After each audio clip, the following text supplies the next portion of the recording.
All right, so we should be back on now, people. You should be able to hear me. I've got 0 people. I don't know if they're going to jump on and see what I've won. You can't see it. It should be there now. Yep. I wonder if people will call. Can you hear me? Yes, people. I don't know what that was about, but that has never happened in the history of my using YouTube, ever. Never, ever has that happened in the history of my using YouTube. Uh,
can you hear me now? Put up a 1 if you can hear me.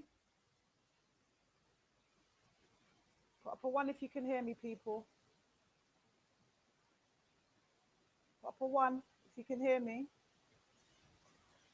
This is outrageous. Absolutely outrageous. Oh my God. Ah, we're back in. We're back in. We're back in. Yes, crowd of people. You know what? I rebuke it in the mighty name of Yeshua the Christ. We rebuke the elements. Because you see what's happening tonight, people. There's loads of people that don't want this life to go ahead tonight. So you see the elements, though. You're hearing me, but you're hearing me low. I'm going to try and Bluetooth my way into this. I've got some Bluetooth earphones somewhere. These earphones are busted. Or I might ask my daughter for hers because she's got some really good ones. I think I might do that actually. Wow. Wow. Give me 1 second, brothers and sisters. Put up a 1 if you can still hear me, okay?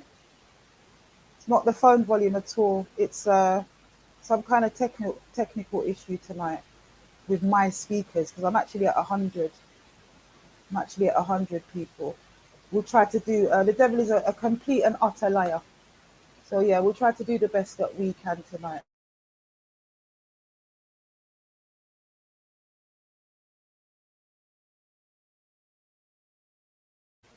So I've just asked my daughter for her snazzy headphones. Hopefully she's going to be able to give me that off camera. And hopefully we can proceed. Yeah, I'll talk about glitches. But you know what? These things, water sound in the background, Lord God. Yeah. Oh, it doesn't have a leaf. Yeah, exactly. Pass the leaf on the please. Right, so hopefully the young people will save the day because you know they're at the cutting edge of technology. Sounds like I'm on a beach. I am on a beach in the background. That's probably what it is. Oh, wow. Yes. Thank you, my love. Right, let's see if this works, people. Let's see if this works.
Right, can you guys actually hear me now? By some beats. Yeah, but you know what? Those kids have it. Can you guys hear me now? Still no sound. Ah, we're getting a one. I want to see the yeses and the ones before I proceed. Yes, man. Because I always do this without headphones. I never use headphones on the live. So there's clearly a little hitch within my laptop or something like that. Good. We're back online. Yes, yes, yes. Crowd of people. That was a bit scary, especially the fact that I've got most of the things that I'm going to present tonight are lined up on my laptop and not on my phone. It didn't work on my phone anyway. So yeah, thank you guys. You're always the best. You're always the best for helping me to sort these things out, because you know that I'm just absolutely clueless when it comes onto this technology. I'm just going to panic at the end of the day. So yeah, we're back online. I got one of the people that's supposed to be coming on today seeming a bit confused. So I hope the brother's still with us. I'm just going to send him a little message. And then hopefully we can start. So yes, people. Yes, people. You see the elements, though. There's lots of people that do not want this live to go ahead. Full stop, to be fair. Much less the topics that we're going to be covering tonight. I was hoping to give you guys an update on the Peter Bailey situation, but the feds actually let us down. They've rescheduled for the update. So that's actually going to happen tomorrow. And as soon as I know what's happening, you will know what's happening. So I'll do like a short video I was hoping to talk a lot more, have something to talk about on the live tonight, but that's not going to happen. That should have happened at 10 a.m. today, and then it was rescheduled again for 1 p.m. and then it's rescheduled again for tomorrow. So let's hope that they give us some good news tomorrow, but we're definitely going to be getting an update, hopefully. I shouldn't say definitely because there's nothing definite or absolute about the feds, but hopefully they're going to be able to do that. So no Peter Bailey update, unfortunately. And we're not doing any live call outs until next week is when we'll be starting that, because there's quite a few people. Some of them you may well have heard of. Yeah, so we're going to focus on that next week. What I want to begin by talking about actually is something that our lovely sister LB shared with us. You see the level with people. So basically, LB was out and about, minding her own business in a nice shop, a nice Afrocentric shop, doing her shopping. And she happened to bump into Kwaku, Richard Gordon, aka Richard Gordon. Now, for those of you that have been following from all along and have been following definitely from Instagram, then you'll know exactly who I'm talking about when I say Prophet Kwaku, aka Richard Gordon.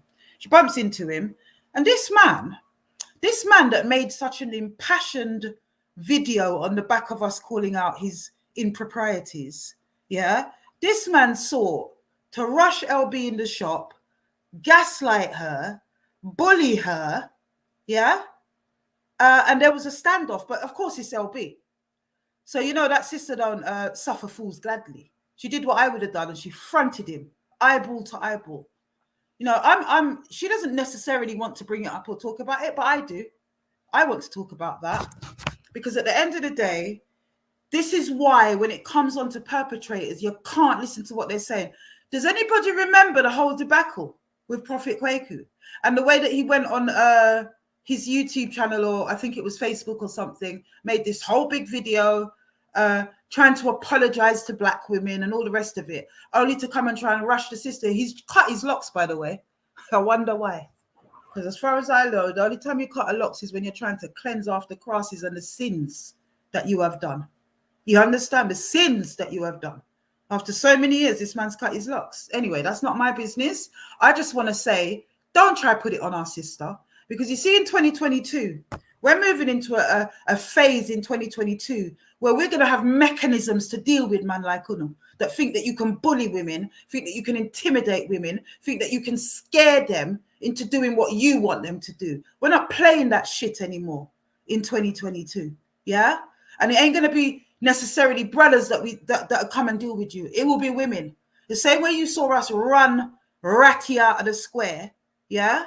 That's going to be the theme moving forwards because we're not having this anymore. There's too much violation going on in our community when it comes on to our brothers and sisters. Too much violation.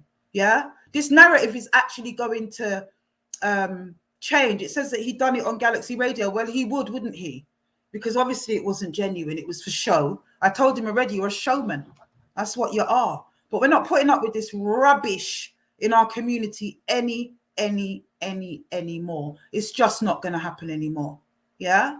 I think a lot of people got fed up with the to and fro of the technical issues because we've lost quite a few. But usually come in one by one.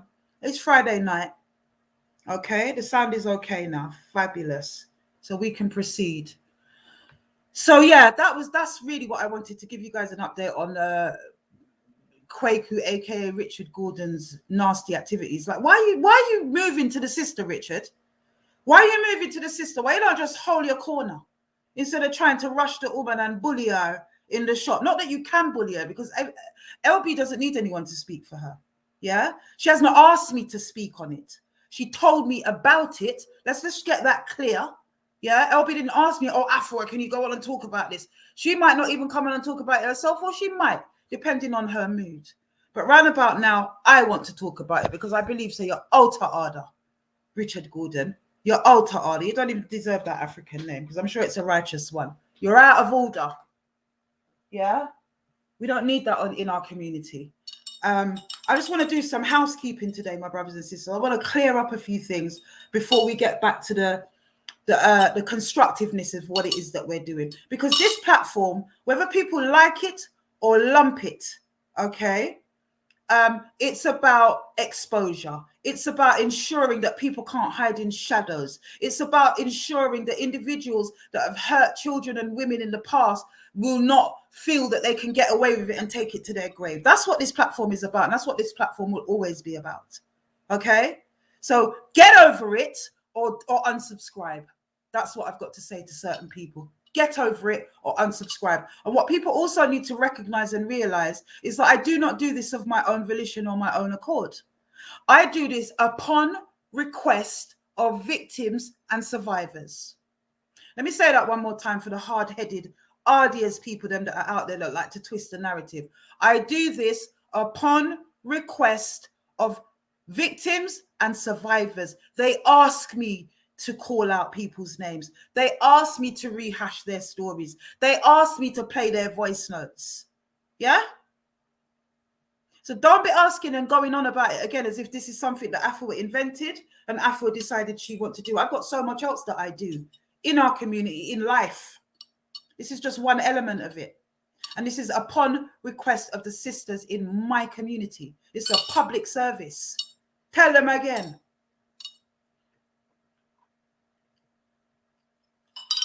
Hold on a minute, my brothers and sisters, while I drink some juice. It's cold outside, and I haven't been used to it for a year living away. But my thermostat is up on 32, and I'm nearly dead inside here with hot flush from menopause and the heat and whatever.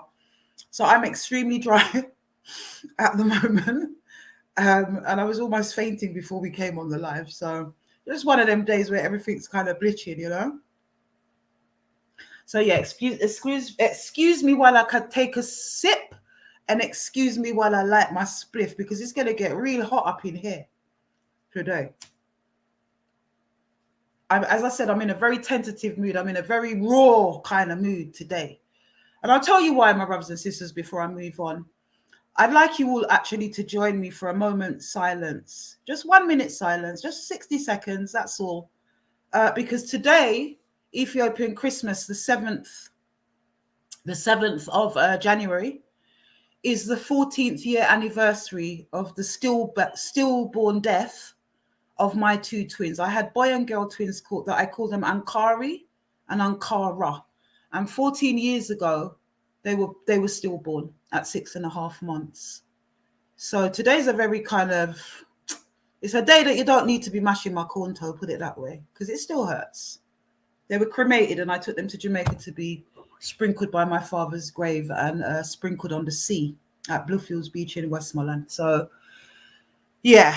So we're going to hold a minute silence. I'm going to turn off the camera and we're going to just take a moment of reflection. Ankari, Ank as in Ank, the key of life. The boy was called Ankari and the girl was called Ankara. So if we can just take a moment to honor them. They returned to the ancestors 14 years ago on this day. If we can just take a moment to honor them and to remember their names, Ankari and Ankara.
All right, and we're back.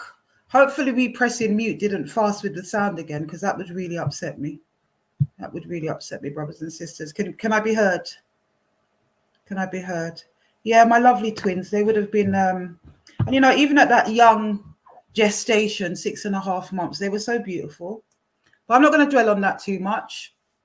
It's just something that I like to observe every year, and it's really interesting that they kind of decided that they wanted to go back to the ancestors on Ethiopian Christmas. It was a very significant time for me all those years ago.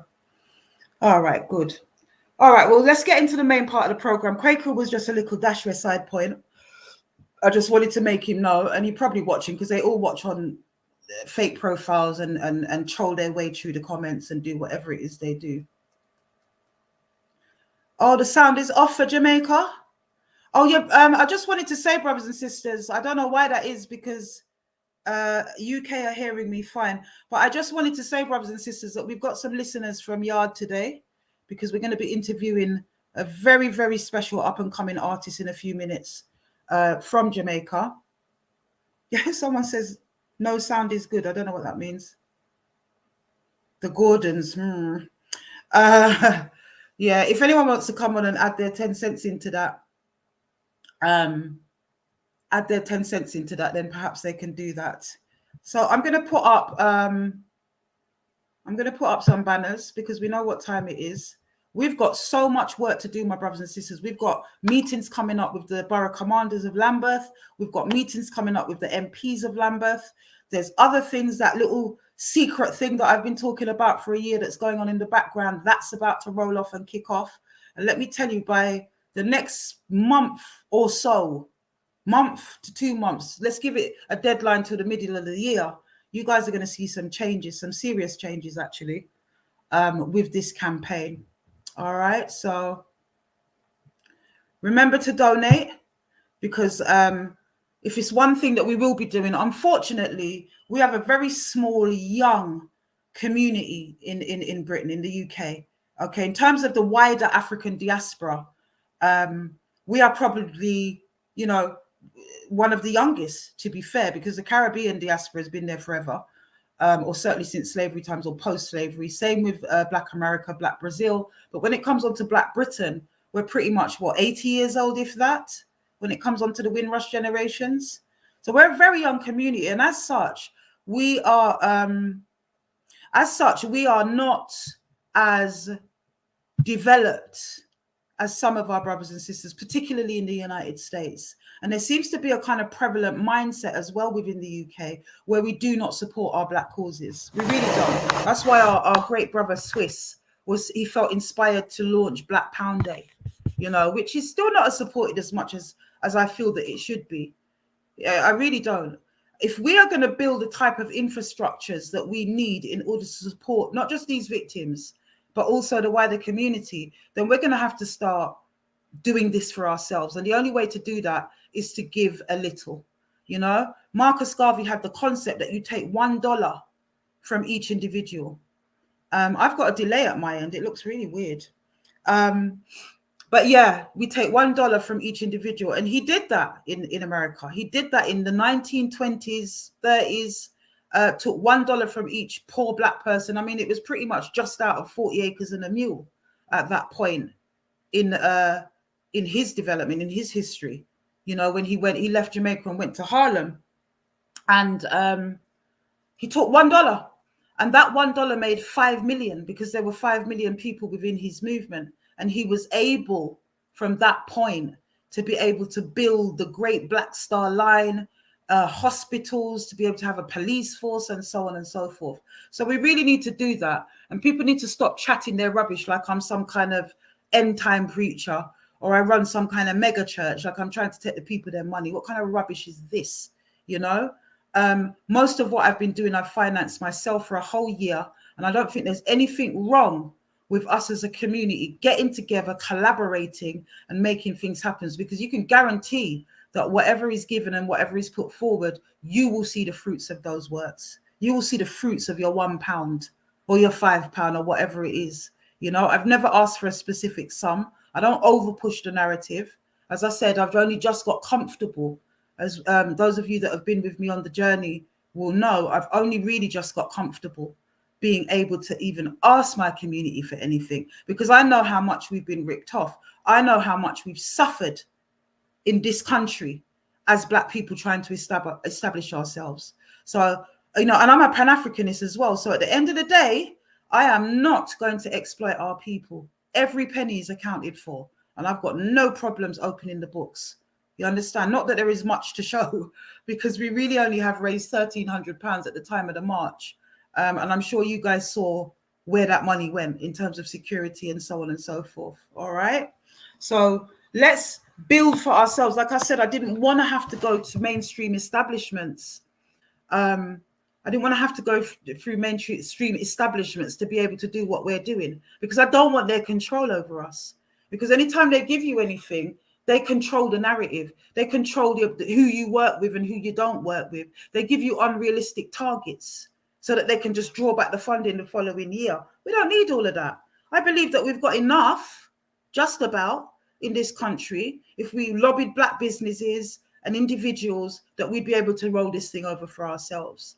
So I'm actually thinking a lot about how it is that we can maximize from our own community first before we go cap in hand to the establishment. It's not the way forward, and it certainly isn't Garvey's way. It's not Pan-Africanist to go to the wider establishment, to your enemy, asking them for money. It makes no sense. So please, my brothers and sisters, let's try and support as much as you guys supported with the march. We now need to get the helpline up and running. The hub that we talked about needs to be up and running. But first of all, baby steps. Let's deal with the helpline first, because that's absolutely needed. It is crucial.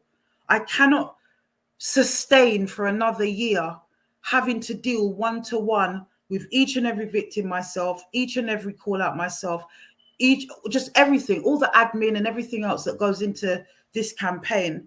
It's not sustainable. I do have a life. I've got things that I have to do. I've got a child who's still of dependent age. And even the ones that aren't of dependent age, they still rely on you, don't they? Every mother will know that. They could have big little more, but they're still going to be relying on us. I've got grandchildren. I have a life that I'm constructing, or should I say a retirement, that doesn't involve being here. So there's lots and lots that goes into that. Yes, absolutely. Sister or brother, I don't know if there's a sister or a brother. Hold on a minute. I think, oh, right, here it is. Yeah.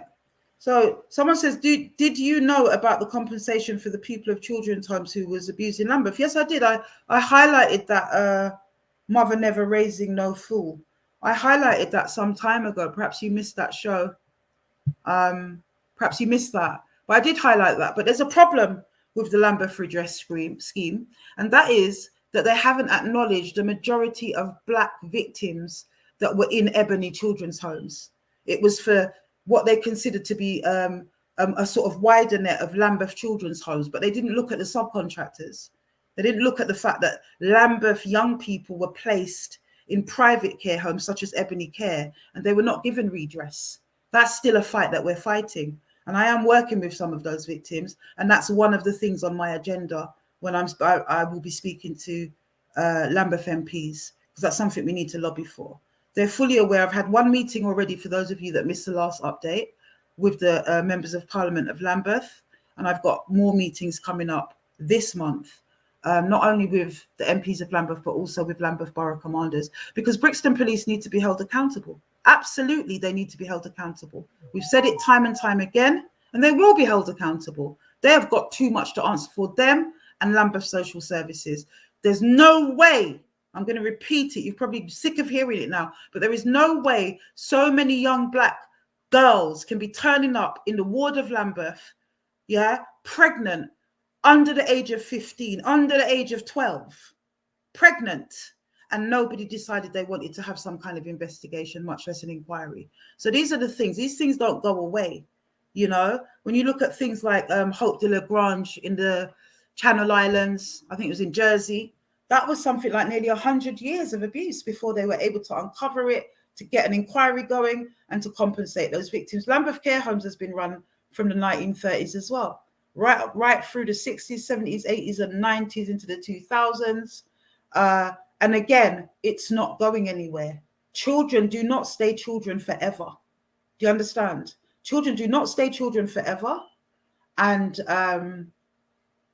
at some point, these children will become adults and they will want, you know, them I go want them partner draw, as they say. That's what it is, right? Them I go want them partner draw. So, yeah, my sister, that's definitely been addressed, as is the structure. The His Time Is Up structure for the victims. At the moment, we do signpost people. I've referred a hell of a lot of people to people like NAPAC and so on. You know, NAPAC's an excellent organization that I'm partnered with, that I used to work with. And yeah, I'm forever, what I can't handle in terms of emotional support, practical support, I will always refer somebody that needs that to NAPAC. And that's the only people we have at the moment.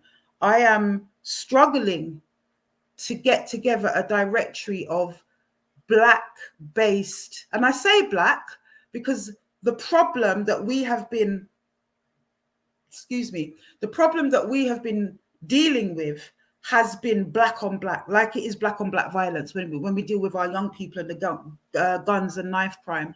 It's Black on Black at the moment, unfortunately for us, you know? So we're, you know, that's another story anyway. I'm also thinking about doing an extra live on a different day a week that deals with wider community issues. Put up a one in the chat if you think that's a good idea, and if that's something that you guys would be interested in, because I'm very much about being led by you guys at the end of the day. Very much about that. Put up a one if you think that that it would be beneficial. Oh, I think we've got a Russian person in there, judging by the name. But yeah, put up a one in the chat if you guys think it will be a good idea. Oh, brilliant. I've got a mad delay on this live. It's really crazy tonight. Took about 10 seconds for that to happen. Fantastic. So I'm thinking about that. And I just feel that it will widen out the conversation, because this conversation that we have here is so linked to every other aspect of life, you know, within our community. It's such a knock-on effect that it has. You know, we can't talk about gangs and gang violence and the way that the youth them are carrying on unless we reel it back to this conversation. We can't talk about the drug issue, whether it's dealing it or the level of addicts in our community, unless we reel it back to this issue. You understand? So I want to widen that out, but I don't necessarily feel that I want to disrupt this platform for what it is, because it's a call out channel. Yeah, unapologetic. I don't business with one vex. That's their own business. It serves the victims and the survivors very, very well. They've always felt liberated on the back of any expose, and I will continue to do that for as long as they want me to. The minute you guys say, you know what, Afua, shut it down, we've had enough, I'll shut it down happily. You understand? But at the moment, I don't think that's going to be happening anytime soon. There's still a level of perpetration that's going on in the community that is totally unacceptable. There's still perpetration and abuse and everything going on in our community. And as long as that is happening, we will continue to expose them. So yeah, enough said with that. Now, I want to share something with you guys. There's an artist that I was privileged to come across in Jamaica. He's from St. Thomas in Jamaica. His name is Tropical. It's spelled Tropical, Trapycal. I want you guys to go on to YouTube, look him up. He's got a hella conscious tunes, and we should subscribe to that brother and support him in the UK as much as we possibly can, because let me tell you something. We talked about that Jamaican connection and the level of paedophilia that goes on that little island. And for those of you that hail or whose parentage hail from that island, as mine does, you know, that is particularly close to your heart. So I don't know if you guys remember the two little girls, for those of you that follow Jamaican news, but the two little girls who went missing in St. Thomas. First of all, it was a younger girl, and some kind of madman disappeared with the child. And the whole community came out. That's what I like about Jamaica, you know, the vigilante aspects of things. But the whole community came out searching for this child, and they actually found her. Unfortunately, she was sexually abused, but at least she wasn't murdered. And then also, I think there was an older girl, if I'm not mistaken, slightly older than the younger one, who was also taken, the same man, or it's believed to be the same man, that had taken the younger child, knew that the community was looking for him, and still was crazy enough to go back and take another child as well. You know, Queen Ifrica's amazing. Yes, she does talk about it. Queen Ifrica's always been looking out against that from the days of Daddy Don't Touch Me There. And look what happened there. I'm around the Jamaican music fraternity, and particularly when they come on tour to Amsterdam and London. I've toured with many a Jamaican artists, including Anthony B and these people, Sizzler and whoever. So I do know the scene very, very well. And I know the level of paedophilia that goes on in the Jamaican music industry. It's unacceptable. But the fight that the Jamaican establishment, I won't say the Jamaican public necessarily, you know, there were pockets of it, but the fight that they gave that sister, yeah, to not put out that song, they banned it on the radio, if you guys remembered, at one point in Jamaica. You know, you had to go dance hall to listen to that tune there. So there is a real issue. And what we want to do in 2022, we don't want to just keep that contained within our community in Black Britain, yeah, in the UK. We want to reach out to the diaspora and look at what the common causes are so that we can come up with collective and common solutions. That's what we need to be doing. So I'm making a real effort to speak to my partners and my brothers and sisters in the US, in the Caribbean, yeah, and beyond. So, and Africa as well, because we have an issue as Black people when it comes onto pedophilia. It's been embedded within us through the experience of slavery and the plantation, and we need to really break that chain of bondage. We need to break that yoke amongst our people because it is killing us. It creates prostitutes, it creates drug addicts, drug dealers, murderers, psychopaths, all because they were sexually abused as children or physically abused as children. It's absolutely unacceptable. So I really want us to support this brother, you know. I'm going to play you one of his tracks for those of you that are not familiar with this brother. Oh, dear. So I'm thinking I've queued this thing up. Oh, I have. It's still come onto this live. Fabulous. I thought I'd have to do the whole thing all over again. So yeah, sit back, my brothers and sisters, just for a few minutes and take in the lyrics of this particular song by Tropical. I'm going to play it for you guys. And it definitely caught my attention. I think it's a fantastic tune. I think the words, if you really listen to it, it really comes from the heart. This man is from St. Thomas, where these atrocities took place, and he was clearly affected by it.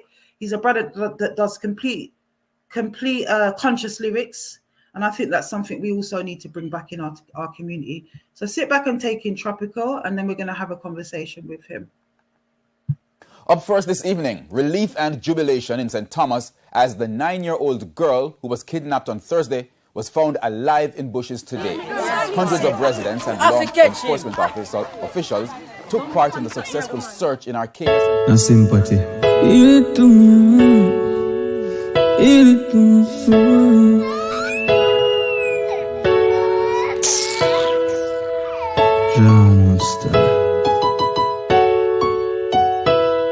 Mankind so wicked star.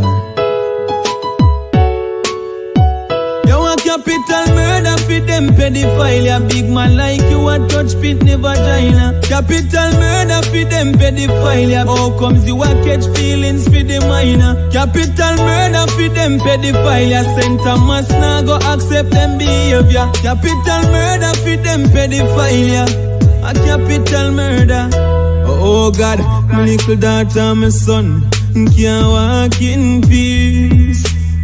When me think about human trafficking, yo, my heart in grief. You see me smell me heart a bleed. Amount of tears man shed from them killing under Dean. Yo, John is not a pretty scene. Rapists we get burned with gasoline. You a capital murder for them pedophile. A big man like you a touch pitney vagina. Capital murder for them pedophile. How comes you a catch feelings for the minor? Capital murder for them pedophile. St. Thomas now go accept them behavior. Capital murder for them pedophilia. A capital murder.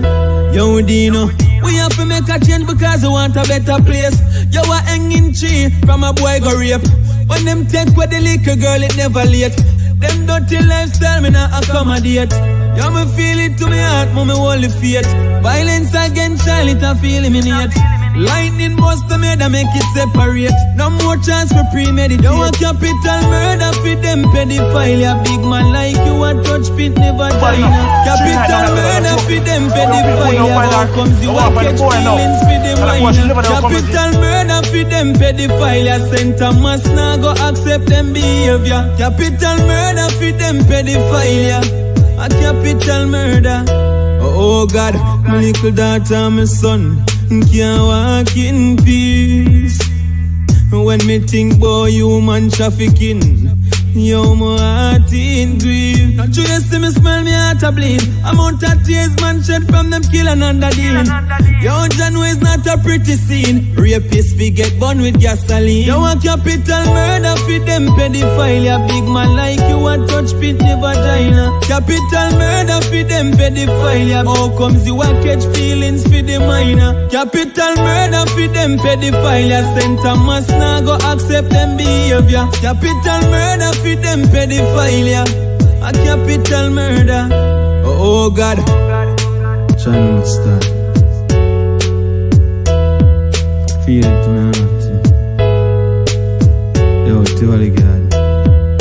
St. Thomas. Mommy, mommy, you.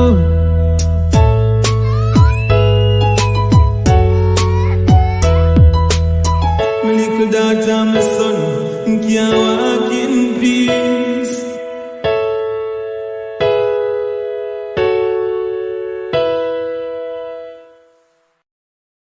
Yes, man. Catch it on.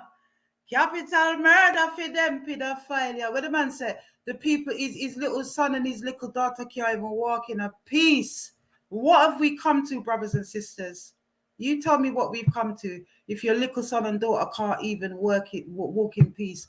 Capital murder for them pedophilia. That's what we're saying round about now. I love your vibes. It's a beautiful song, my brother. So I'm going to put the link in the chat. It never goes on the way I want it to, you know, this damn laptop. I need a new laptop, people. I need a new bloody laptop. I'm going to get one soon anyway. I'm going to try and put the link in right now, Tropical. I know you're tuning in somewhere. I don't know what name you're under, but I'm going to put the link in. I'm going to try and send it to you privately if I can't get it in here. And then hopefully we can talk to the brother. Capital murder for them pedophilia. And by the way, we spell pedophile different to the Americans, and the Jamaicans actually adopt the American spelling, but we go with the Latin, which is PAE, and I believe they do PED. So there's the link. If you can cut and paste that, brother, and jump on, that would be amazing. But I just think that's an amazing song, and I really believe that that we need to big up the brother, because you see these kinds of things that challenge social issues that people don't want to talk about, particularly within Jamaican music. And they keep posting the link until the brother gets it. Particularly in Jamaica, with controversial issues that, you know, perhaps the establishment don't really want to deal with. You know, they tend to suppress that kind of music, like Daddy Don't Touch Me There, heavily suppressed within Jamaica. But they're okay to put out misogynistic music about man digging out woman's pum pum and a bag of things, and, you know, the most violent type of sexual activity. Very happy to put that out. But when it comes onto these issues that they should be tackling within Jamaica, not interested. So we're just waiting for the brother to come on. I'm going to try and, you guys still hear and see me? Yeah. I'm going to try and,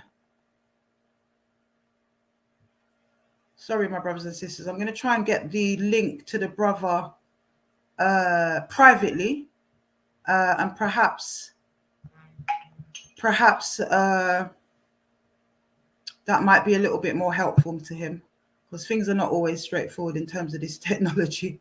They really are not. They really are not. And I've got a mad slow link today. I don't know if it's my actual laptop or what it is actually. But let me try and get the link to this, brother. Let me try and get the link to this, brother. Differently. Thank you. I've just seen on my emails 2 sisters that have just made a contribution. Thank you so much, my sisters. One is a regular contributor as well, so you know who you are. Thank you, thank you, thank you. All right, let's see what's happening now. Oh, yes, here we go. Wonderful. All right. Brothers should be able to join now. What's happening? Says that I've joined you, bro. Don't know what's happening here. Here we go. There we go. Yes, my general. What's up, my brother? We can't hear you now. Are you muted? Your connection is terrible. Ah, we have you. We have you. Is everybody hearing the brother? Put up a 1 if you can hear Tropico.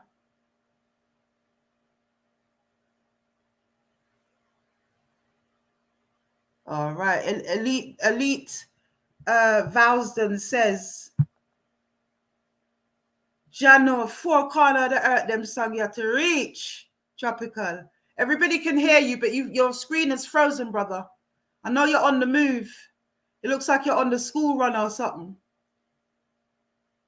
Oh, no, brothers. It's so hard when you're working internationally. For those of you that remember me broadcasting from Africa on Instagram, it was always a glitch and a problem. Our brother's gone. He'll come back. Ay. That's the thing, isn't it? In our countries, we've got really bad internet. I'm sure he'll come back on. But yeah, this is a really important song. We need to promote it as much as we possibly can. Hope the brother comes back real soon, and we can get this interview out of the way, because I really want to talk to him and find out what is going on in Jamaica. You know, what's going wrong? Because it has reverberations. It has big reverberations across the water, across the pond with us, you know, massive reverberations. So, you know, we are inextricably tied to the Jamaican diaspora, whether we are our parentage comes from that island or not. We are inextricably tied, you know, in terms of our culture, our language, our food. Doesn't matter what island you're from. We've always been inextricably tied. Oh, that's much better, my brother. You're kind of more stable now. I think you're on. Hello, little man. Is this little Tropical? Yeah, young Tropical. That's young Tropical. Big up, General. Actually, me on the road. I can see that. What is it about? And 5 p.m. I'm in Mart Bay. I'm out of the Wi-Fi. You understand? So I'm using like data now. Oh. Yeah. Just stop at a gas station getting gas. Okay. Well, very quickly, I can see that you got your hands full. It looks like the school run that you're doing. We like to see when the brothers are taking up their responsibilities, you know. So, brother, what inspired you to do this tune, Pedophile? Because there's not enough Jamaican artists doing this kind of music. Them afraid of the topic, man, but we have to secure the youths them down. Mm-hmm. You know, the youth them are the future. Yeah. Yes, and so, obviously, I strongly believe in protecting children. You understand? Protect them 1000%. Mm-hmm. You get what I say? 4 corners of the earth. Mm-hmm. You get what I say? Not only Jamaica alone, I speak for the world. You get what I say? The youths them are the future. We can't destroy the future. So we're not gonna have any future if we destroy the future. Now you see it, I have a son. You understand? So we have to protect them. You know what I mean? Make them live them childhood. We can't rob them of them childhood. You understand? Absolutely. Yeah, man, we have to make them live them childhood going to adult. You know what I mean? Yeah, man. So tell me in your because it was obviously, as you said, to protect the young people. But what made you feel that the young people were at risk? Because I know why. You know why, but there's a lot of our listeners that maybe are not up on Jamaican news and what's actually going on the island. So if you can just give us a little rundown of what happened in St. Thomas, what made like really push you to put the tune out. All right. The first time this happened, where it kind of break me down. I guess it's 2008. Me I said before we reached St. Thomas. 2008, the Ananda Dean alert that little girl in Kingston that was coming from school and them abducted her, rape her, or whatever. You understand? So from there now, I felt, oh God, sad. You understand? So a lot of things going through my brain, you know what I mean? That even before I have a child. So me I say, myself, it could have been my child. I understand. It could have been my family. You get what me I say? So it hurt my heart. Then just rob our future, kill her. You know what I mean? And then when I look at on our school report and our school work, she's very brilliant, and you know what I mean? So me I say, whoa, it could have been the next prime minister. You know what I mean? It could have been next lawyer, doctor, whatever the case, and a journalist. You know what I mean? Pilot, whatever. You understand? So, all right, come to St. Thomas now in my parish. Me can't turn a blind eye. You know what I mean? Then, I never did any song then. You know what I mean? And, inspiration come different. You know what I mean? And me make it come to me natural to just do the song. You understand? Song is not to force and do it. So you probably see it, you want just force and do it. You understand? A process. So this thing in St. Thomas now, it really get out of hand. You know what I mean? It's not one, it's two. You understand? And more happening, but enough people turn a blind eye. You understand? I'm like, oh, everybody in Bath, St. Thomas, and neighboring community come out, you know what I mean, and approach the situation, you know what I mean, urgently. You get what I say? Search for that guy. You understand? Search for him till them found the first one. Then when searching for the first one, he abducted the second one. You understand? So it just when I say no, raise my eyebrow, you know. I say, what's going on? You get what I say, what's really going on in my parish? So me just, you know what I mean, my freestyle the song first and put it on my Instagram, and the people them I say, wow, warm to the song, warm to the rest of the song.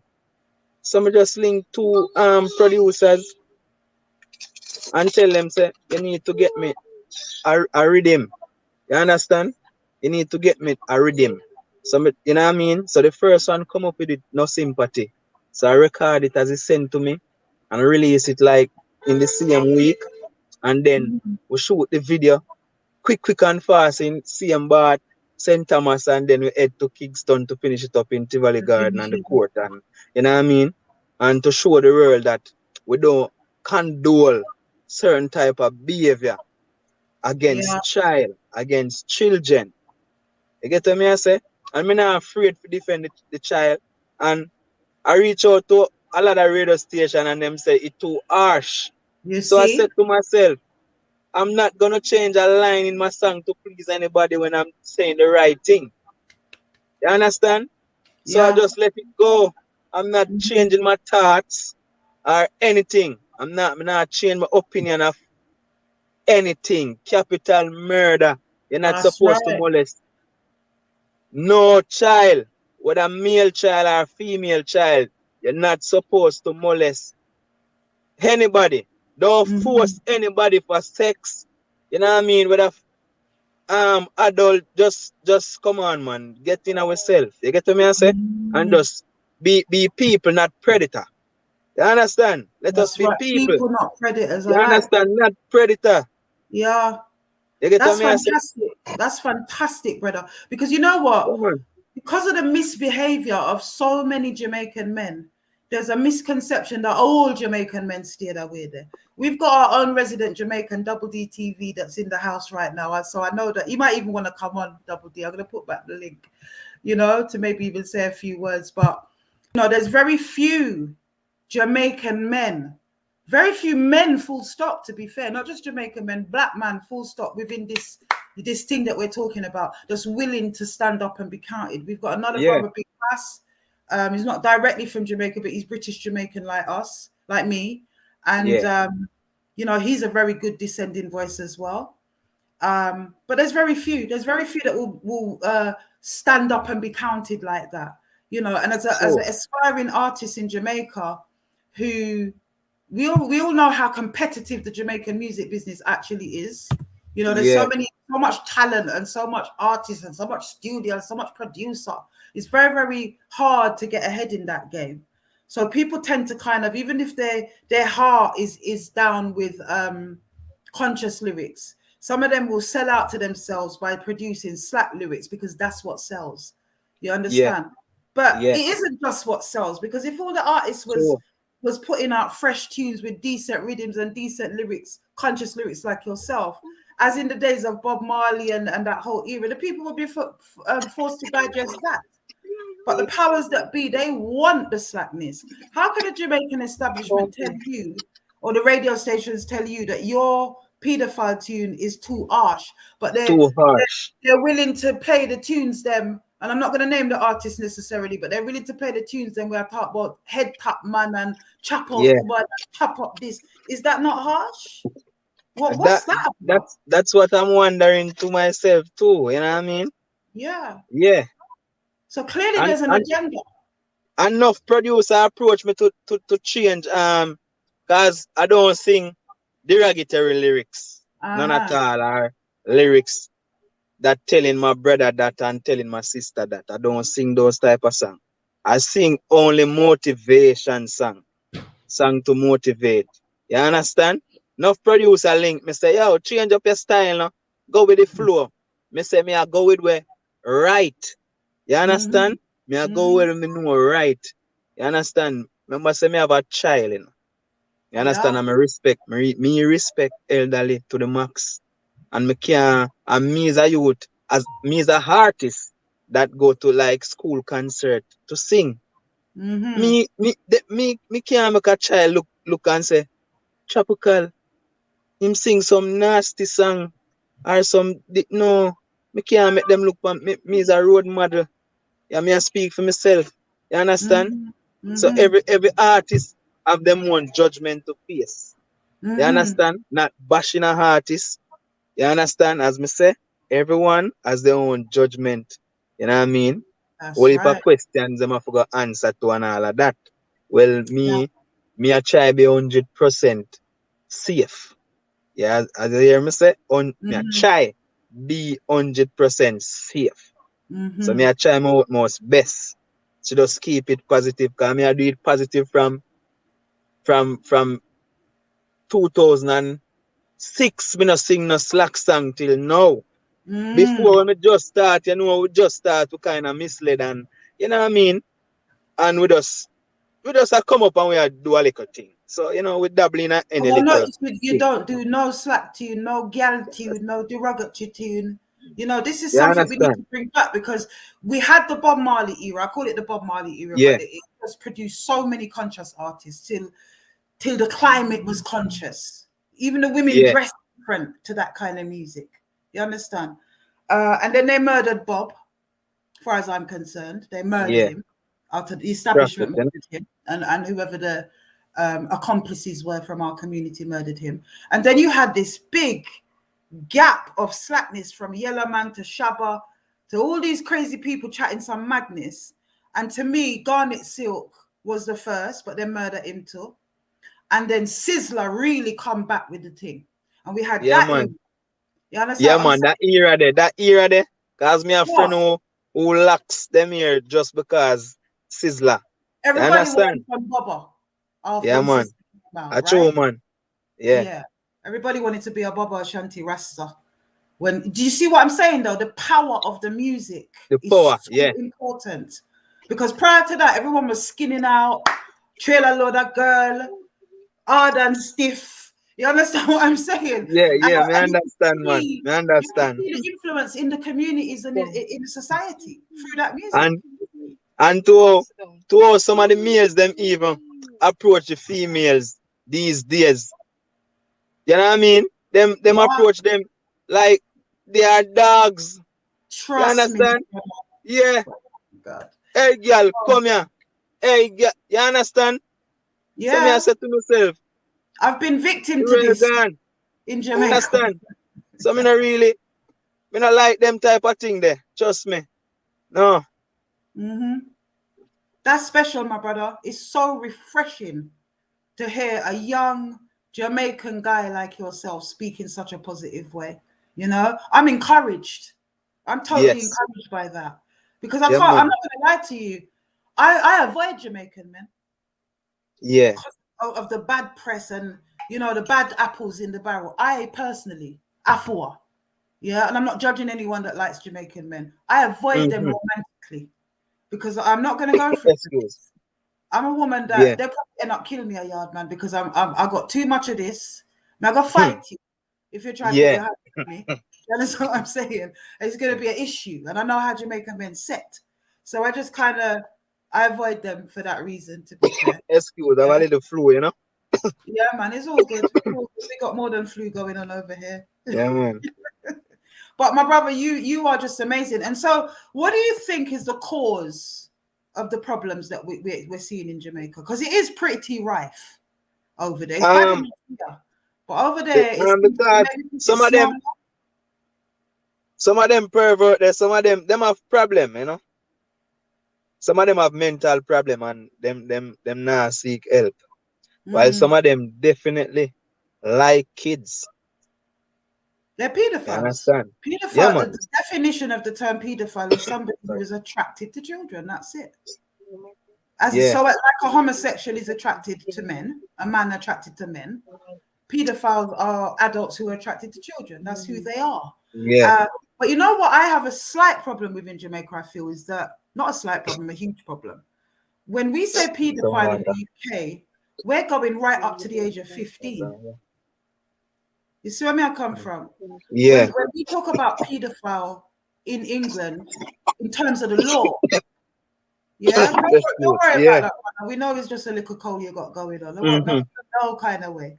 I know right now, anytime somebody make a little cough, everybody thinks they're cool. Yeah, everybody has said everybody has said the big C. It's the Rona. No, that's why I'm not got a doctor. Because them are going to tell us say the big C. All right, you switched just on. A common flow. You switched on. So, yeah, so basically, in the UK, the age of consent is 16 years old. And if you're troubled, anybody before that, you are considered a pedophile. Whereas I find in Jamaica, pedophiles are only really viewed for those who kind of trouble pitney under the age of 10. You see, anything after that, when the pitney go through puberty and they're growing breasts, as far as that's open season. I have an 11-year-old that's in that stage at the moment. I'm frightened for bringing her to Jamaica. Yeah, because them are bust them little people. Them are bust them little breasts. Man, I look upon them. Yeah. You know? Them have little girl eyes. Picnic eyes them up. I've heard a guy in Jamaica. I actually had a near fight with him for it in Westmoreland. It was a local in my auntie's village and whatever. And the man then was talking about that kind of thing. You know, as they do in the most derogatory of terms. A little girl too loose. You understand? A little girl, I go get what she look for. All of these kinds of things they were saying. And one man was saying, yo, from it can yam dumpling, me I got trouble it. This is what the man was saying. Proud, big and bold. So as far as I'm concerned, from it can yam dumpling mean from she have teeth. Yeah, from she have teeth. You understand? Sorry. It would be hilarious if it wasn't so diabolical. But the man was able to say that with such chess and very comfortably amongst his peers, and people were laughing. I was the one that took issue, and we got into such an argument, it nearly come to blows after the way that I classed the man. He wanted to lick me down. This was in Westmoreland. Yeah. Because to me, that type of talk is unacceptable. Equally, in Westmoreland as well, that's mainly where I am with my family and stuff. I've walked past a shop where I've seen a fully XXX blue movie playing in the middle of the day, and all the man them are crowding around in the bar watching this blue movie, and the kids are there. The kids are there watching it. You know, that's actually abuse where I come from, where we come from over here in the UK. A person will be arrested for that, brother. Looks like your internet might have gone again. You've frozen. Yeah, it looks like you've frozen, brother. If you lock off, come back again if you've got time. But yeah, I mean, these are the things that I've seen in Jamaica. I've been at a beach party again on Bluefields Beach in Westmoreland. Oh, you're back, brother. Brilliant. Yeah, I was saying, as well as that incident, I've been, and I'm a person, I'm loudmouth. I'll go in there, I'll try to educate the people, get myself into problems, and then it's going to end up in a fight. Because I'll defend I'll die for what I believe in. But I remember one time I was in Westmoreland as well, back in the day, it wasn't very recent.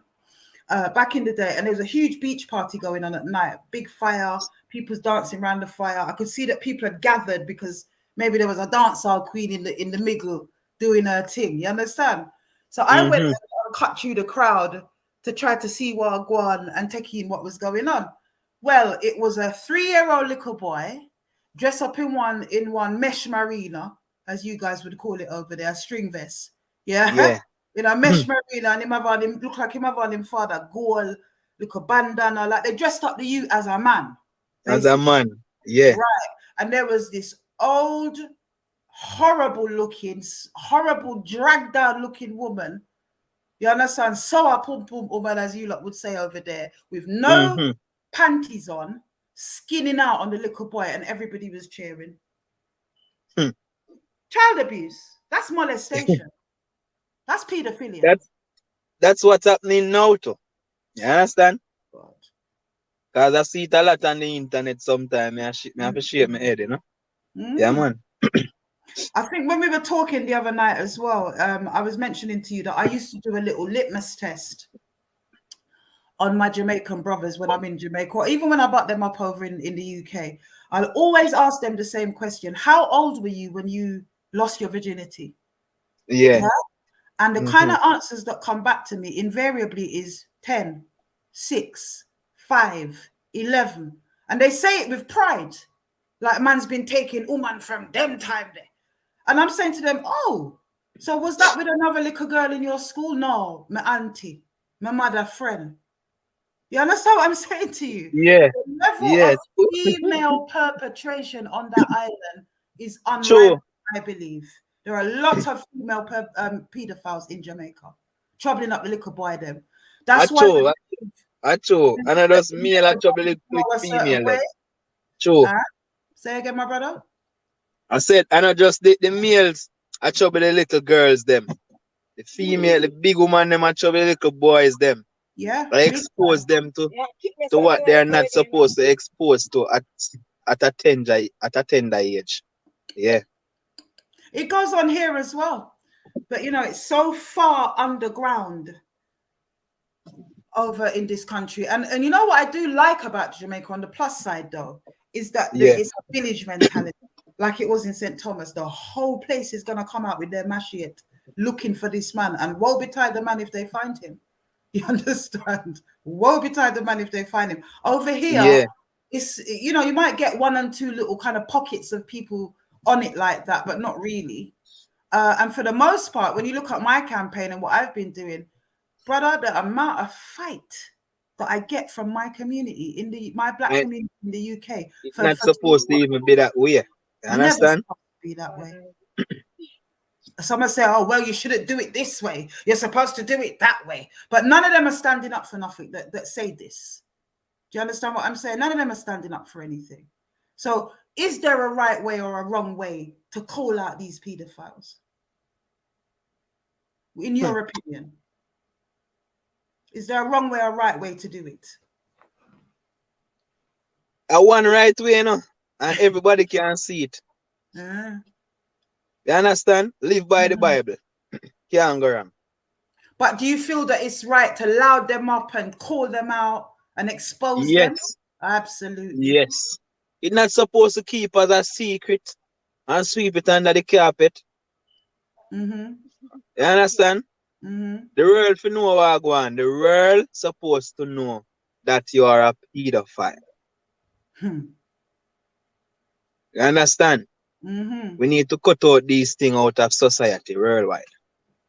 And the only way we can really do that is by doing what we're doing. I really strongly believe that we need to start collaborating internationally. We need to start finding those solutions. What do you think the solution is to this? Do you think it's stronger laws? Do you think that the community should be given more autonomy to root them out from within? What do you think is it have to start from the community. You understand? It have to start from there. Because outside of the community, now go know. You understand? First. So it have to start from the community, then it pass on to the heads of government.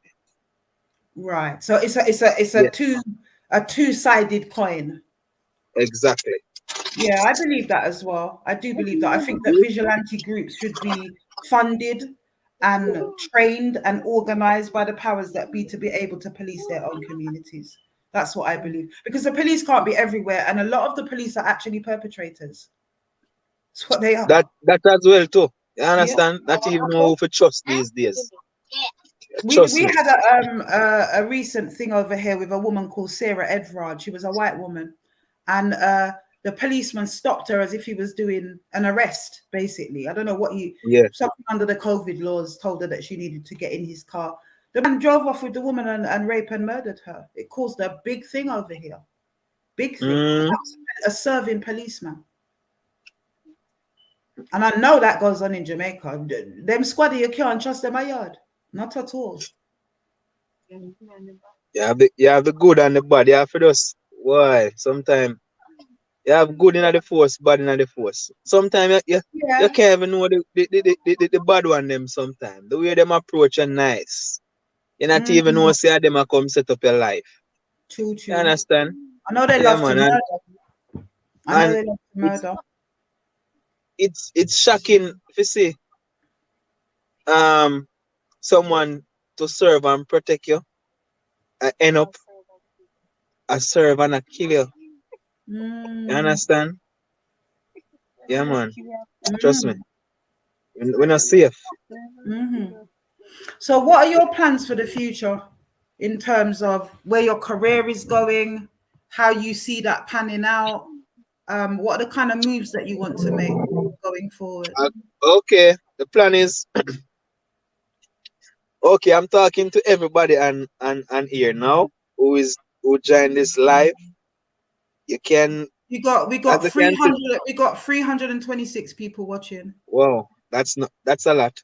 As I can see the name Chapukal, you could go stream my music. You could go subscribe to my YouTube channel. Go follow me on Instagram, and you will know all. Now currently, I'm working on an EP supposed to release the 18th of the 3rd. That is March. Okay. You understand? We actually finished it off already. You understand? The first single of the EP gonna drop like the first week of February with a video. So you guys can look out. It's just positive music. You know what I mean? I'm not gonna tell you say at that topic or that topic. Just subscribe and you all know what's going on. You understand? Right. They'll see your list, right? Yeah. Yeah, they'll see your list. Some of the people in the comments are definitely down with you, my brother. Some people are saying that you're very refreshing, and it is refreshing because there's not a lot of people like you out there right now. There's not a lot of brothers out there like you right now that are saying what you're saying, representing what you're representing, and being serious about it. I think I've only really heard Puppy do a tune. Puppy, yeah, him do a song.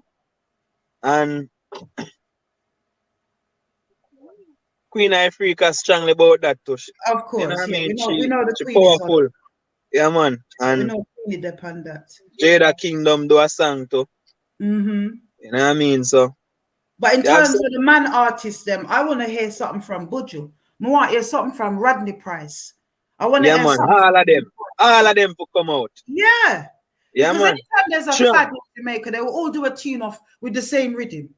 Why that can't happen with this? That's what I don't get. I tell you that song, you know, enough people link me and say, Chapukal, oh, this song not gone worldwide yet. What go on? What me I say?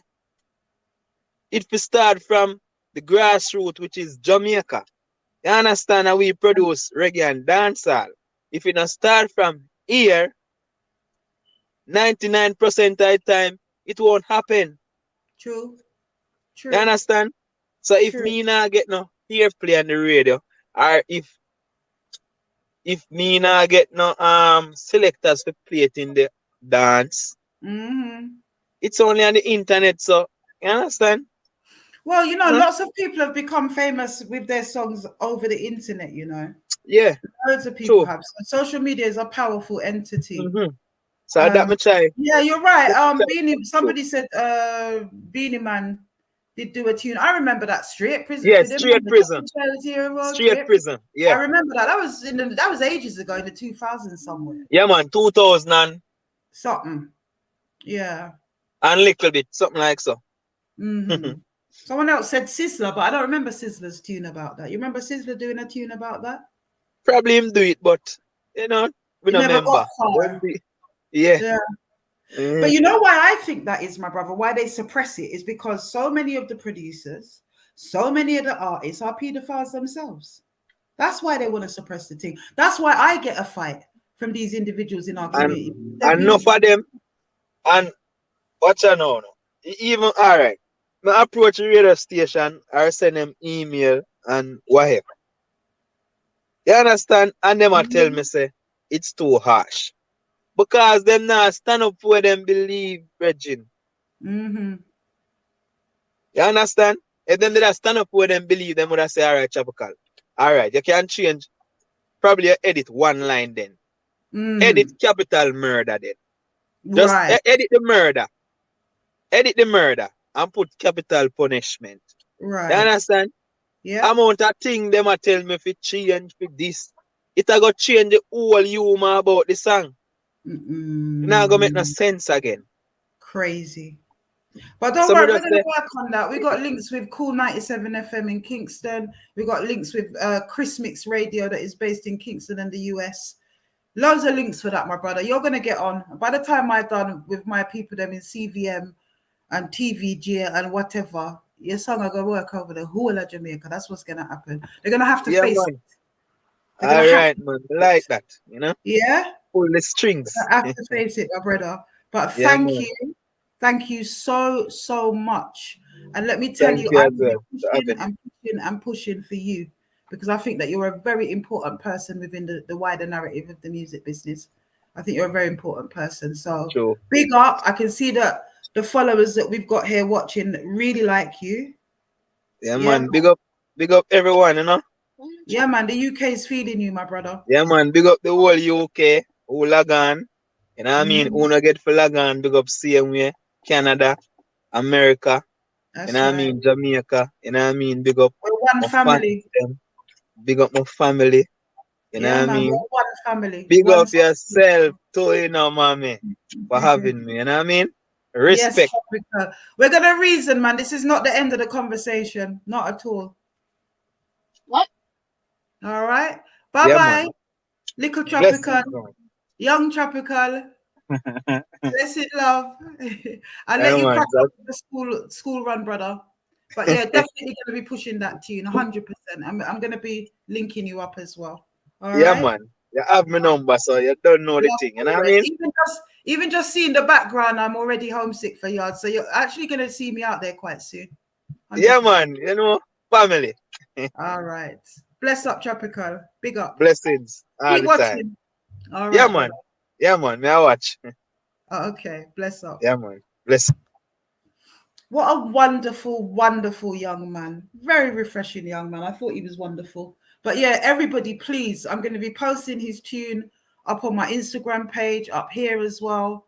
And let's just get this brother where he needs to go. We need to have this kind of music back. And he's got some other tunes that are just fire. You know, very, very conscious music. There's no reason, you know, the Jamaican music industry is very carefully constructed. And they can suppress something for only so long. But the minute they see that it has traction, they'll be all over it and we'll be hearing it everywhere, playing over here and stuff. So I'm going to try and get it on some radio stations here. I'm going to subscribe and just push this brother's thing. I'd never met him before. I don't know this brother from nowhere. I heard the song It was sent to me, and ironically enough, somebody else sent it to me, and then his manager sent it to me, and then his manager made contact. So it's almost like we were supposed to actually link in it. So yeah, let's just get this brother where he needs to go. Anyway, let's move to the main topic of the evening, my brothers and sisters, and it is the main topic of the evening. Who remembers that drunken woman, Kerry Mussington, her name was? Maybe some of you won't remember the name, but she was a drunk woman that came onto the platform, I don't know, about 2 weeks ago, just before Christmas, something like that, thereabouts. And she actually made a display of herself. You guys in the comments, as always, were brutally honest about her. And I thought that was the end of it. You know, we have conversations. Olive came on. Lots of people have come on, especially back in the day with Instagram. But lots of people have come on. I walked away after the end of the live. I never thought a second thought of it. But what I realized a little while later, when people started sending me stuff, is that this woman had on the back of my live, within hours, probably a day and a half, if that, which to me is hours, had jumped on with, guess who? Truths and Rights TV. So she'd gone on to Truths and Rights TV channel. He'd entertained her to the tune of 3 videos and a live. And they'd attempted to gaslight the arse out of me, but also you guys in the comments.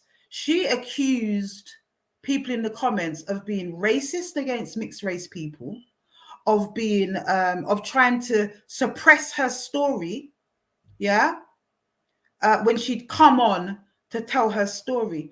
I say she's a liar, because, correct me if I'm wrong, brothers and sisters, but that woman did not come on to tell her story. She came on to tell me how to do what I do on my channel and why it is she feels it's wrong. She came on to tell me that I need to consider the family of perpetrators before I consider the plight of the victims who contact me. She said I need to factor them in as a consideration. I told her that it was not my responsibility. Do you guys remember her? I'm sure you must, because it was one of the last people that came on. Yeah, she didn't make any sense whatsoever. She came on extremely hostile to begin with, and she was inebriated. And anything that was said in the comments about her, she performed her way into being vilified in that manner. You understand? She mentioned her issues in passing. She mentioned her issues almost as a tool, yeah, when she realized that her back was getting up against the wall, yeah.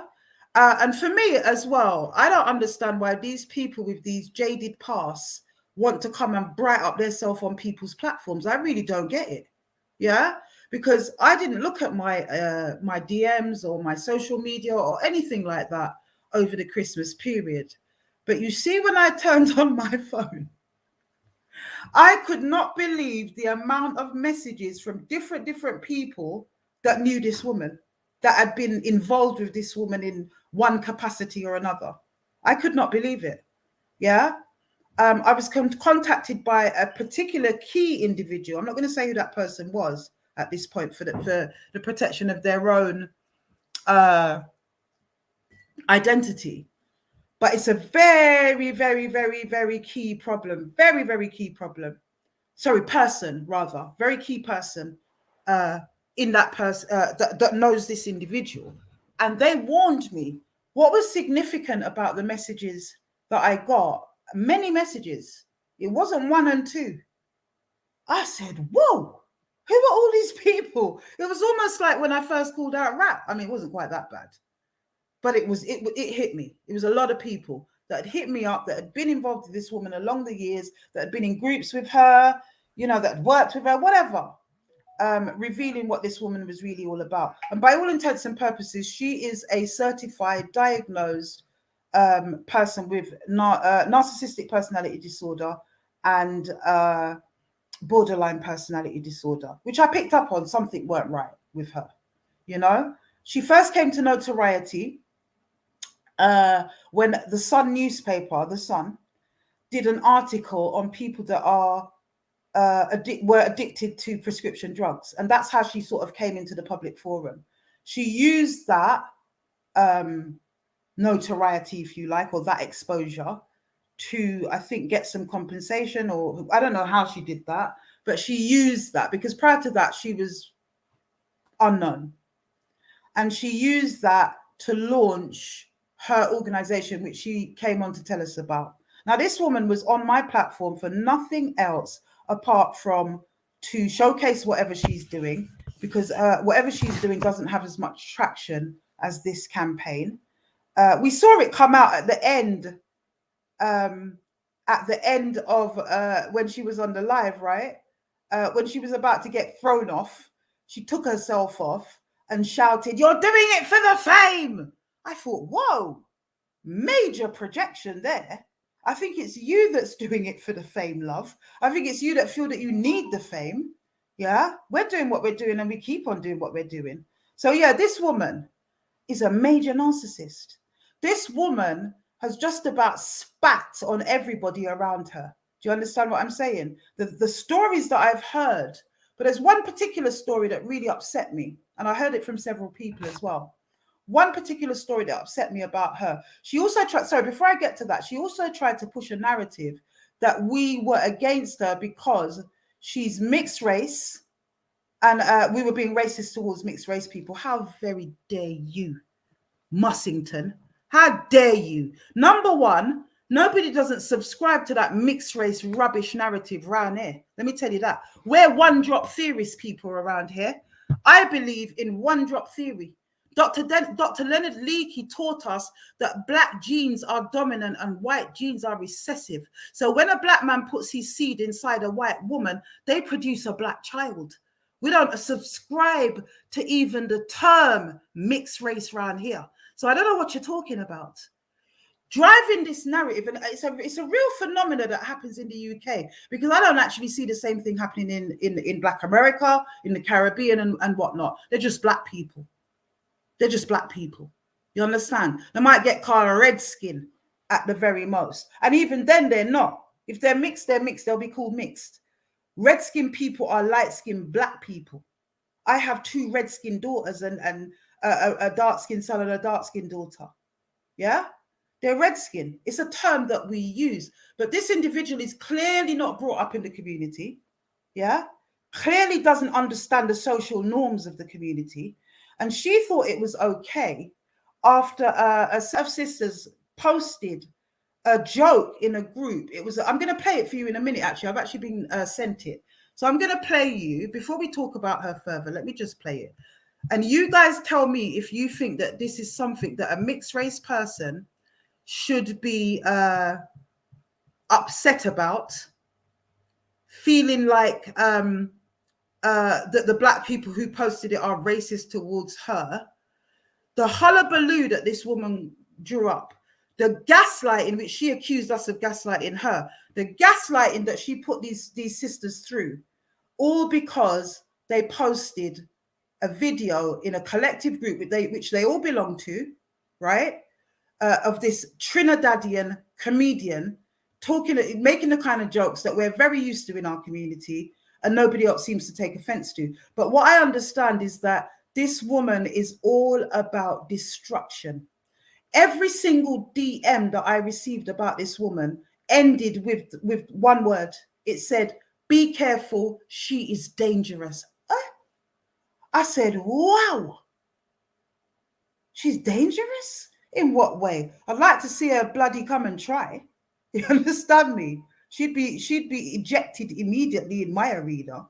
But that's not what they were talking about. They were talking about the level of manipulative, narcissistic, cruel behavior, the fact that she has a problem with well-educated black women. I don't know who bullied you up in Ipswich growing up, love, but don't come and project it on the rest of the world, because we don't see difference between mixed race people and black people. Not on my watch. There's no difference for me. I don't care if mixed race people want to create a whole new race for themselves. That is a white supremacist social structure. It's a social construct which we don't subscribe to. So how can we be racist against people that we see as our own? I don't see any difference between Kerry Mussington and Black Olive that came on the live. No difference. They are both black sisters. Yeah. And the same way that the people in the chats crucified Olive, rightly or wrongly, is the same way you got crucified because you were not agreed with. And actually, Olive had her opinion. It might have been misguided and whatever, but it was still 100,000,001 times more constructive than what you came with. You were absolutely vile. Do you understand? And nobody wasn't buying your crap at the end of the day. Yeah. The other thing that she asserts in this video, I was actually trying to upload it. It's so long, I couldn't be bothered. And it didn't sit right with me trying to replay one of Truth and Right's rubbish videos on this platform. So I might play it, I might not, depends. I mean, there was 14 people on there live out of his 34 followers. Really? Why would you think, if you had any sense whatsoever, Mussington, yeah, why would you go and align yourself with probably one of the most discredited people on YouTube? The man is a buffoon, as you've come to see. Because you invite your ex-partner, who's a policeman, onto the man's platform. Yeah. You guys, I think he was expecting, or Truths and Rights was expecting you and your boyfriend or whoever he is, ex-partner, to go in and really agree with him, use maybe his language. And that's actually not what you were there for. You know, you wanted to promote your thing. You wanted to talk about how what you're doing is far more positive than what we're doing. What you're doing is something completely different. You do suicide prevention, and for the most part, it's mostly white women that you serve. So I am talking about historic sexual abuse, historic, in our community, that's been going on for 40 odd years. I'm talking about gangster people that not only raped our daughters, but also maimed and killed our men. That's what I'm talking about. You had only watched one video. You had not gone back onto YouTube and watched all my lives. You have not followed the timeline, the narrative, and the stories. So I told you that you weren't qualified to comment. Yeah? You had a meltdown, a near meltdown, when I mentioned the word qualifications. And now I know why. Because you have an Achilles heel, don't you, Mussington, for educated black women, of which I am, for lettered black women, of which I am, because you don't have no qualification.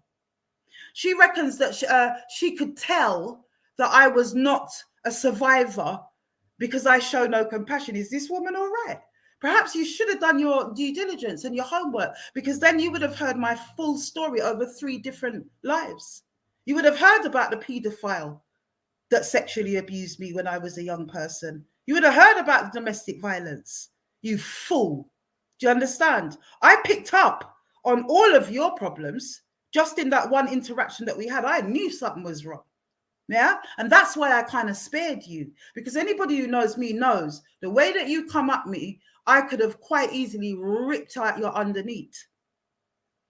Yeah. Yard style. And then I would have prettied it up with some clever articulation. I would chew you up and spit you out, Mussington. How dare you come and gaslight black women, whether that's in your group or thinking that you can come on here and take on anybody in the hashtag His Time Is Up campaign. You're bright and ultra harder. Go beard. Who the hell does this person think they are? And I would really like to give that a more descriptive term, but I'm actually not going to lower my works. You know, absolutely unbelievable. The gall of this narcissistic witch to be able to come on and dress herself as one thing when in your private life all you do is vilify black women. You're damn out of order, talking about victims and whatever. I work on from a person-centered standpoint. You don't, because you were trying to push the narrative that everybody should be and do what you do. Yeah. I don't name and shame. Well, cluey for you, because the people who contact me, they want name and shame. They ask me upon request, specific request, to name and shame these people. This isn't Afua doing that. Yeah. You and your buffoon friend who ended up turning on your man.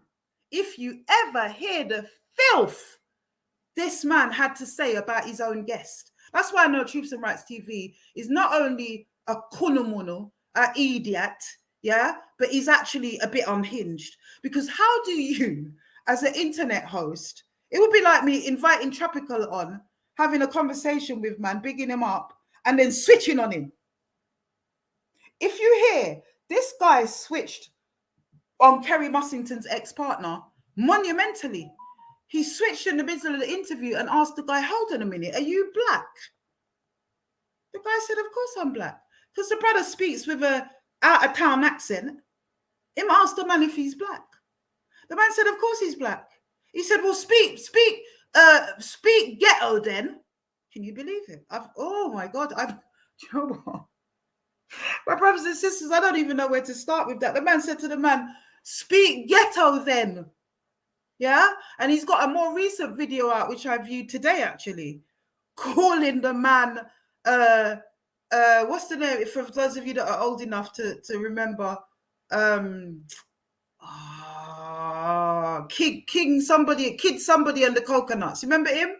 Kid Creole and the Coconuts. He starts his video by playing a video of Kid Creole and the Coconuts and telling the man he's a coconut, you know. Huh? Cussing off this man that doesn't know the man from Adam. And also you, Kerry Mussington, you must have given this guy ammunition, because how does this man know about your private life with this guy? About the fact that you don't want him? This is what Truths and Rights is taking on cussing this poor brother. The way the brother presented his disapproval of what I was doing, or his disagreement of what I was doing, was absolutely 100% constructive. And I'd love to have a conversation or a debate with him and actually fill in some blanks that he probably doesn't know what he doesn't know, because he was using very generalized terms and concepts for what he was talking about, but he doesn't understand the nuances of what's going on. I'd love you to come on, brother, if you ever see this live, and we can have a proper level conversation. But your missus is a wrong one. Your missus came on here for warfare. She came on with her full metal jacket, yeah, and she actually didn't really get dealt with that badly. I tried to listen to her. Do you understand? I tried to hear what she had to say, but she wasn't interested in listening to what I had to say. She's been running around, editing the live, showing people clips of what she wants to show them, and refusing on her Facebook page after being requested by her followers for the full video. She's told them, no, I can't do that. I wonder why, Mussington. You're a charlatan and you're a narcissist diagnosed. Yeah? Borderline personality disorder. How can you be giving people suicide prevention advice when you've not healed yourself? You're toxic. You have no right. Anyone can invent an organization. It only takes 11 quid and a registration with Companies House. It's not hard. It only takes God knows how much, and you set up a charity. It's not hard. Anyone can turn themselves into a self-styled guru and a life coach. It's not hard. But you talk about lived experience. I have that lived experience, and I've also got the qualifications to match it. How about that? How about that? Yeah? You could have never come on here knowing what I know now and say you can get away with what you got away with before. I allowed you, I should say. My followers didn't. I allowed you because I said, hold on, this woman is inebriated all my life. Who does that? Who comes on a live inebriated, and a live of this nature? Who does that? Nobody does that. So I straight away saw issues. Then you mentioned after the fact, after your rant, which was actually very incoherent and didn't make much sense to anybody. Yeah. Then and only then did you mention, oh, I'm a survivor too. But you said it like almost like a badge of honor. Do you understand? Chatting rubbish. I'm going to play the clip for you, brothers and sisters. I wasn't actually going to answer this person because they're just so insignificant.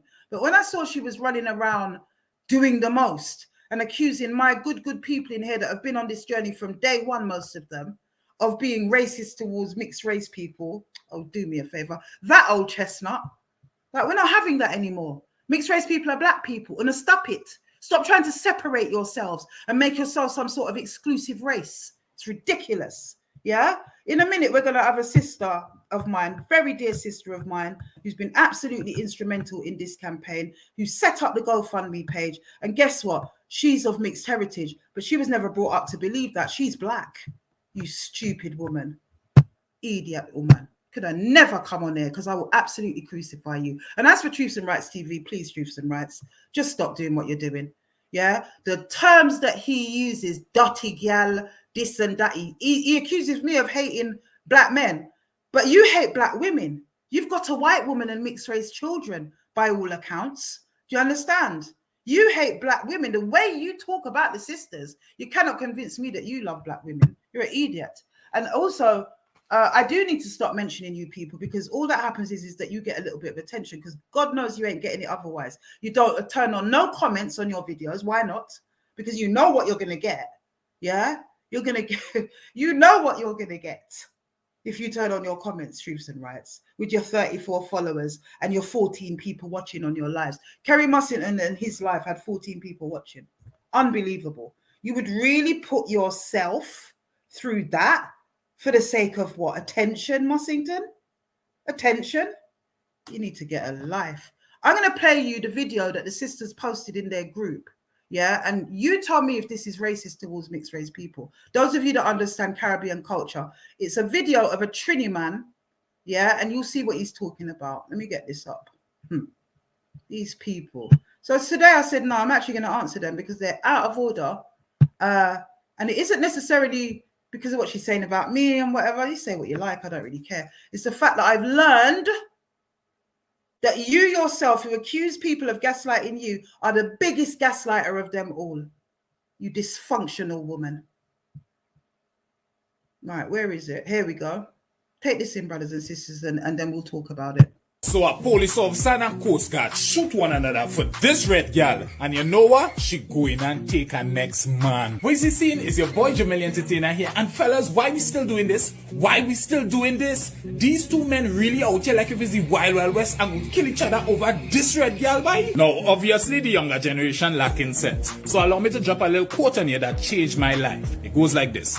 The pussy is never yours. It's just your turn. I don't think them fellas and them think this true, you know, because them should have leave that scenario being friends. Not going to meet Jesus and red woman again. You know servicemen not good. You know there's dirtiness. You know they like plenty. So what? But you're so bad, you want to take two. Oh gosh, if it's all the service you want, go buy a gynecologist, go to church if it's all the service you want in your body. Big man thing, I tired see this happen. Fellas, we had to think more logical than this. Watch me, I employ any young man underneath the song that my voice to never be so stupid that you willing to risk your entire life for the sake of a nanny. Remember fellas, the pussy is never yours. It's just your turn.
It is, brothers and sisters. You can hear me now, right?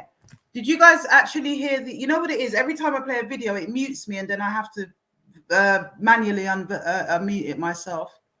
So, right, you can hear me now? Put up a one if you can hear me.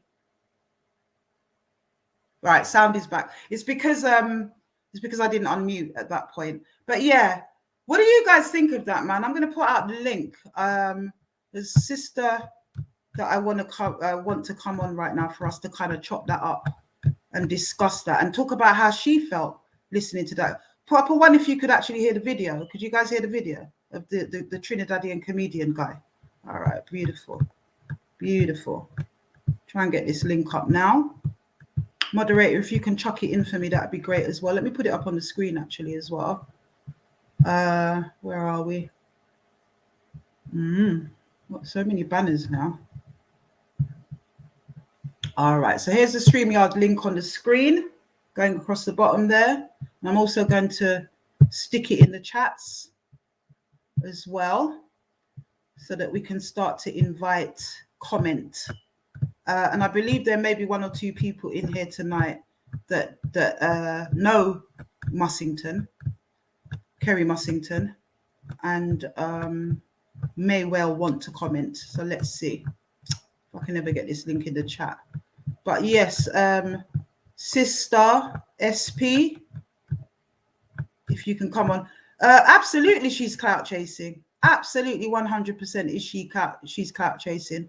It's so obvious. And somebody suggested to me, I'm a person, things like that go over my head. I don't really view myself in a way that I think people might be jealous of me. But someone suggested that she may well be,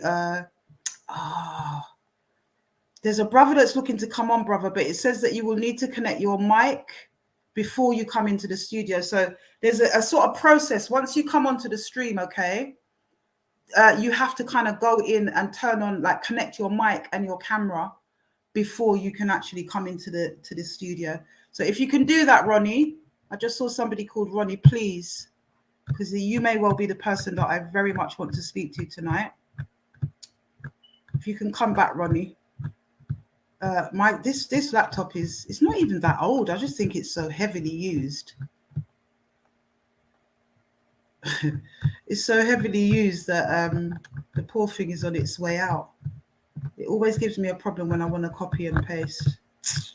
It sticks. But if you maybe guys can take that down from the banner running across the end of the screen. Oh, here we go. So I'm going to stick it back in. SP, if you can come on and give us your opinion as a mixed race woman, and we'll chop that up together. Ronnie, if you can connect your webcam, connect your camera and your mic, you should be able to access the live at that point. But I did see you, Ronnie. It's just that I couldn't put you on. But yeah, there's the link, my brothers and sisters, and anyone else that wants to come on. You know, she took herself from whence she came, yeah, and tried to create a storm for herself. But apparently this is the woman's MO. Apparently accusing people of being racist against mixed race people is her MO. Yeah. Trying to create destruction and division wherever she goes is her MO. Allegedly, according to the people that have contacted me. Yeah. And the notion that you might be jealous of the attention that I get seems to have been given credence. You know, it was suggested to me long before I realized there was loads of people in my DMs talking about the horrible person that you are. You're not a nice person. Yeah, you fall out with everybody. And you actually told Truths and Rights your bedroom business.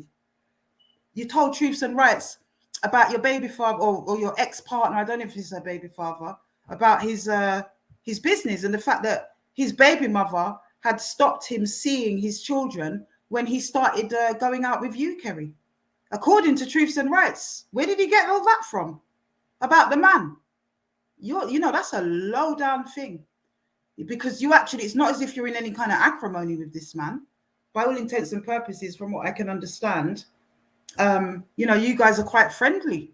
But you seem to have switched on him as well in terms of Truths and Rights TV. And Truths and Rights TV seems to have switched on you. Because if you've not seen his recent video, he's saying that you came on trying to look him, that women find him so attractive they can't help themselves, and they always try to get with him. Yeah, and that he had to kind of get his missus involved so that you would know what time it was. That's what he thinks of you, Kerry Mussington. You're an idiot. Because at the end of the day, you've got onto a man's platform that actually doesn't have any kind of listenership, viewership, or anything. So no one was really listening. 14 people is who you guys were talking to. Yeah, you've gone onto his platform, and then the man has dissed you and said that you'd come on to look him. That's how unstable he is. And on top of that as well, you've got your ex-partner involved, who's an ex-policeman, to talk about, you know, the legal aspect and cases and all this kind of stuff. And then Truths and Rights TV turned on the man. He turned on the man. I couldn't actually believe what I was seeing. I thought, you know what? We've really got a lot of problems in our community, haven't we? We've got a lot of people that are just not righted. And the only person that has no compassion whatsoever, yeah, no empathy, is you. Because at the end of the day, if this thing went to court, it will be in all the papers. If any of the cases went to court, it would be in all the papers. And what are you going to do? Turn around and tell the Guardian or the Sun or whoever that they must consider the families of the victims, of the perpetrators? Yeah? Why would that be? We're not saying that we don't care about them. I actually went on to say that when we get our infrastructures in place, these people are welcome if they've been affected. We called out Wayne Swaby. Wayne Swaby's daughter was at the march and she made a speech. She didn't seem to be affected or feel as if she'd been excluded. So stop driving this narrative, especially when you have no idea about the issues because you haven't followed any of it. Just look in fame for yourself. Sister SP, were you there? Really need you on, sis. Or anyone else that wants to join. You know, I really need to hear from people now. Because people are happy to kind of be up in the comments saying what they're saying. Come on, keep your camera off if you must. You understand? But have your say and have it publicly. Because at the end of the day, there's not enough people talking. We seem to get the same kind of cycle of people that are willing to kind of step up and be counted. But we actually really need some large voices now, you know? I'm going to post the link once more for Sister. And whoever else wants to come on. And definitely Ronnie, unless that was a mistake, Ronnie. But yeah, this woman, I mean, I just found her extremely virulent, you know, and bright. You know when somebody is bright and heads up? Bright and heads up. Nothing to do with the hue of your skin. I've got daughters that are lighter than you, so I don't know what you're talking about. We don't have an issue around here. Very comfortable in my beautiful blackness, thank you very much. No, she wasn't South African, Nicola M. She's from Ipswich, Suffolk. Has no idea, probably never ever grew up in the London black community because there's very few black people. Not Ipswich does have actually a historic black community to an extent. It's a bit like Hitchin and Dunstable and certain places they have that. But you know, the demographic there is very, very different. Very, very different. I have no idea what went on ends. No idea whatsoever what went down in Brixton. You know? No idea whatsoever. And you want to come on and bright up yourself around big, intelligent people and trying to put yourself on as what? You were a disgrace. You actually embarrassed yourself. You understand? And yeah, that's right, elite. But color don't matter. It's the heart and mind of people. Yes, it is. And the way that this woman presented herself, yeah, trying to vilify another black woman, like, don't play that thing with me. I'm not in your group. Yeah, that video that I just played sparked her to call these people, to call the black women in her group racist against her. You understand? And she, you know, the sisters obviously kind of retracted. They took out the video. They apologized if she was defended. They apologized if she was offended or if anybody else was offended, and that should have been the end of it. But oh no, this narcissist wanted to take it even further. So she took to Facebook. This is against her own people, some of which had supported this woman, you know. And she took to Facebook and to the internet, to social media, and absolutely vilified and gaslighted them. Don't come on here and project your trauma and your foolishness. Do not do that. Yeah, if you wanted support with your trauma, then you should have approached in that fashion. You did not. You came as an adversary in a full metal jacket and mentioned in passing that you were a survivor. That's what you did. So don't try and twist the narrative. Don't try and play edited versions of that discourse. It's manipulative, which I'm told is your speciality. Don't come on here and try and do that. I am a therapist. Yeah, I have worked in the field for 30 years with survivors and perpetrators. I've worked in Grendon Underwood with paedophiles. Don't chat to me. You can't chat to me. And I've lived it. Domestic violence, paedophilia. I've lived it. Yeah. And that's why when these women contact me to say what they're saying, it resonates with me. I hear their cry because they've been to the police. Yeah. The police did nothing. How about that? You didn't listen to that part, did you? Because you hadn't followed the lives. You'd watch one video about Peter Bailey and made up your mind. You're bright. And try that. I don't know what's happened to SP. I'm going to actually see if Sister's still coming on. If not, we'll end the live. It's been an interesting one. But yeah, I just wanted to highlight that to you, my brothers and sisters. It's absolutely unacceptable, that kind of behavior. And also, where's the empathy? It says this cause, which Afua is heading up, most definitely doesn't need any female narcissists coming here and trying to sink the ship. It's not helpful. Thank you, Desiree Karmi. 100%. It is not helpful. We don't need any narcissistic females. We've got enough narcissistic men trying to tear down our team. You understand me? You said not one word. You were more concerned with the actual perpetrators and their families. That's what you were concerned with. At no point did you mention the victims, the many, many victims, the how many hundreds of victims that turned out on the 16th of October to march with us. You didn't mention them not once. Why? Because you're not from our community. That's why. Yeah, you've chosen to call yourself mixed race and you've chosen to separate. That's what you've chosen to do. Oh, but they don't mind our men, do they? If you want to serve your white side, my girl, do that. But don't you dare come on here and try to make yourself exclusive as a mixed race person when all we see you as is black. You understand me? Get that in your thing because you ain't white. There's nothing about you that looks white. I know plenty of people in my family in Jamaica come from St. Elizabeth. Anybody who knows Jamaica will know that many people who come from St. Elizabeth in Jamaica look like she and they have black parents. Yeah? So I don't know who you are. But at the end of the day, whatever your identity crisis is, do not come on this platform and try to project it on us. You're bright, you're outer order. Yeah, and we don't have to mash our words with you because we ain't in no group with you.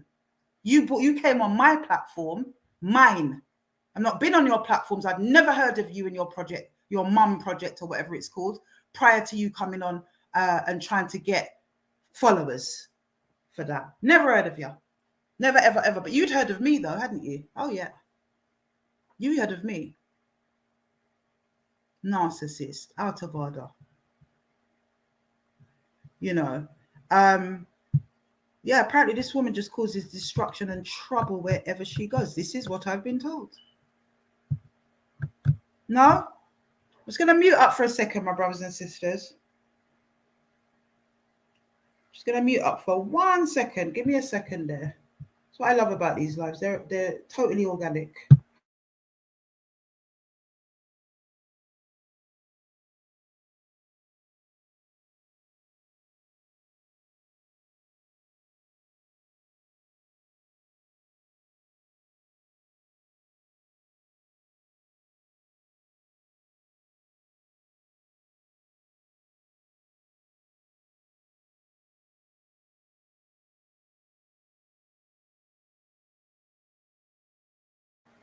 Okay. So I can't get hold of the sister. There must be a reason for that. I know she's got small children. I'm hoping she'll come on. I had a very nice conversation with that sister. And I sent her the video and different things. And, you know, there's someone here as well saying that as a mixed race lady, I don't relate to her. She's an embarrassment. There you go, Mussington. That's what mixed race people think about you. Stupid. And V-Rob, were you offended by the video that I just played? Were you offended by that? Did you feel that that was racist towards mixed race people exclusively? That's what I want to know. Or maybe come on and chat to us, sis. You can keep your camera off if you want.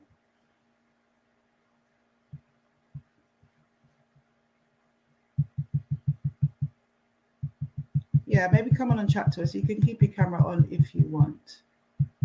She was shouting. She was rude. She was obnoxious. She was inebriated. I mean, what a mess. What's all that about? You know? And as I said, I tried to listen to her. I tried to hear what she had to say. Oh, you're not doing it the right way. You can't be doing that. Well, tell us how it should be done. Couldn't answer the question.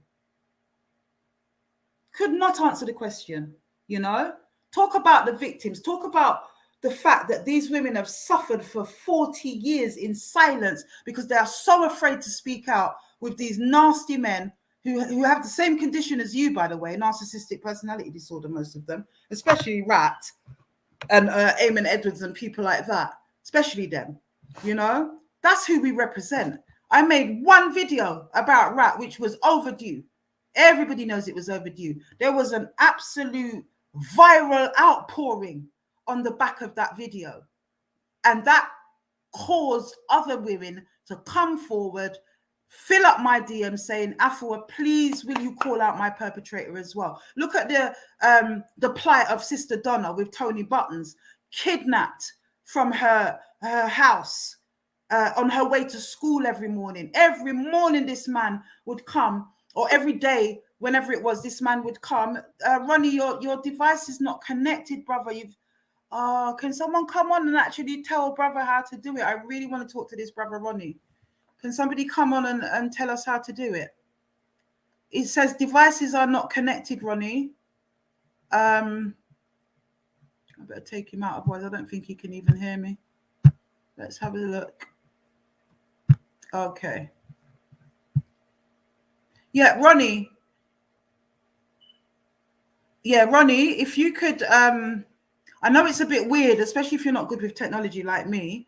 Once you press the StreamYard link, it takes you out of the live and the chat, and it brings you to another place. At that point, you kind of got to go into camera and mic or settings or something and connect your mic and your audio. Sorry, your mic and your camera. That's what you need to do, Ronnie, in order to get on. That's twice you've tried now. Yeah. Put the link in. Ronnie is somebody, Nicola M, who's trying to get on at the moment. I'm not sure who they are. I haven't seen them in the chat, but they are trying to get on to speak at the moment. But yeah, I said, oh man, bright. Like I said, I'm in a raw mood today for a lot of different reasons, and we're just not going to suffer fools gladly, calling these lovely people that have walked with us, you know, that have been completely supportive of what's been going on, and you want to turn around and degrade them down to being racist against mixed race people, the very same thing that you accused those sisters of in your group, based on a video of a man making a comment about red-skinned woman. He didn't mean mixed race women. He meant a red-skinned, light-skinned black women, because that's what we call them in the Caribbean. Kunamunu. Look that up. Maybe they've got a Patwa dictionary somewhere. Look that up. Yeah, kunamunu. And that's why you chose to go on a kunamunu's platform, namely Truths and Rights and Chat. Absolute doo-doo. Chatting rubbish. Have no grasp of the issues, but yet you want to comment. And oh no, we don't name and shame people. Well, we do on this platform. We name and shame people. Get over it. That's what we do. And that's why you're getting name and shame today. Because if you knew you had all of these things in your past and you'd left such a path of destruction in your wake, you should have keep yourself quiet and got to bed with your buckle. That's what you should have done. You should have hung up with your rum bottle or whatever it was that you were on that night and watch. That's what you should have done, because you've got a very jaded past, haven't you? Disgrace. Very offensive, V-Rob. This is a mixed race woman telling you were very offensive. I felt she had issues with black females, the way she spoke to you, the resentment she had. Oh my God, 100%. Sister, please come on, let us drop this up. That's exactly what it is. And for those people that have come on and told us about her, people that know this woman, that have interacted with her in person, yeah, that's exactly what they said. She has a problem with black women who are educated and articulate. Well, that's the reason why Afua rang her up the wrong way. Because yes, I am articulate and educated, and I am extremely black inside and out. I got him rum buckle. And that's your fiddle. Or the bottle of pills of prescription drugs that your unscrupulous GP has obviously been giving you too much of. Yeah? Don't try to use your trauma and weaponize my words. Do not do that. Yeah, because I will weaponize them myself when you do that. We don't suffer fools gladly on this platform. And I did a whole live on when the victim becomes the perpetrator. If you'd have been following, yeah, sincerely, then you would have actually seen that live about when the victim becomes the perpetrator, like Carleen. She is a classic example of that. I have no doubt you've been through things, as have I, as have most of the people on this platform, most of the people at the march, I've no doubt. But you, unfortunately, have pathologized into a perpetrator. That's what's happened to you. And I'm very concerned. I'm actually going to raise some concerns in my professional capacity. Why it is that you feel you're equipped to be able to support people that want to kill themselves? Because I'll tell you one thing, if I was suicidal and I bucked up on you, I'd proper top myself. I don't think you could help me. She done a video, Just Me Fifi, on her Facebook. She also, I mean, it was actually crazy. Within minutes of my life, sorry, hours, yeah, the next day or the day after, there were 3 separate videos with her and Truths and Rights. There was a live, and she also went on her platform. Now, if that isn't clout chasing, wanting to get a name for yourself based on my platform, I don't know what is. Because afterwards, I went to my bed quite nicely and watched these senders after that live. I certainly didn't go looking you up or trying to call Truths and Rights. And according to him, he called, you ended up calling him on a dashware chip, on a burner, because he doesn't give out his number. And you thought you were all cozy and in with him, only for him to disgrace you and say that you were actually looking him. You fancied him. According to Truths and Rights, you fancied him like a lot of other women do. That's why you don't show your face, isn't it, Truths and Rights? We want to know what you look like. We want to see if you're fanciable. That's what we want to see. Because your voice ain't. We tell you that for nothing. Yeah, I ain't professional tonight, my brothers and sisters. I'm not holding back. And that's why I really would want, I would have loved the Maddleman to come on and chat foolishness tonight, because I tell you, I will not be taking no more prisoners. Okay, yeah, you do your homework. You do your homework, sister or brother, Nightmare 71. Do your homework. I know Ipswich myself. I don't have family up there or anything, but I'm very familiar with the area. Why?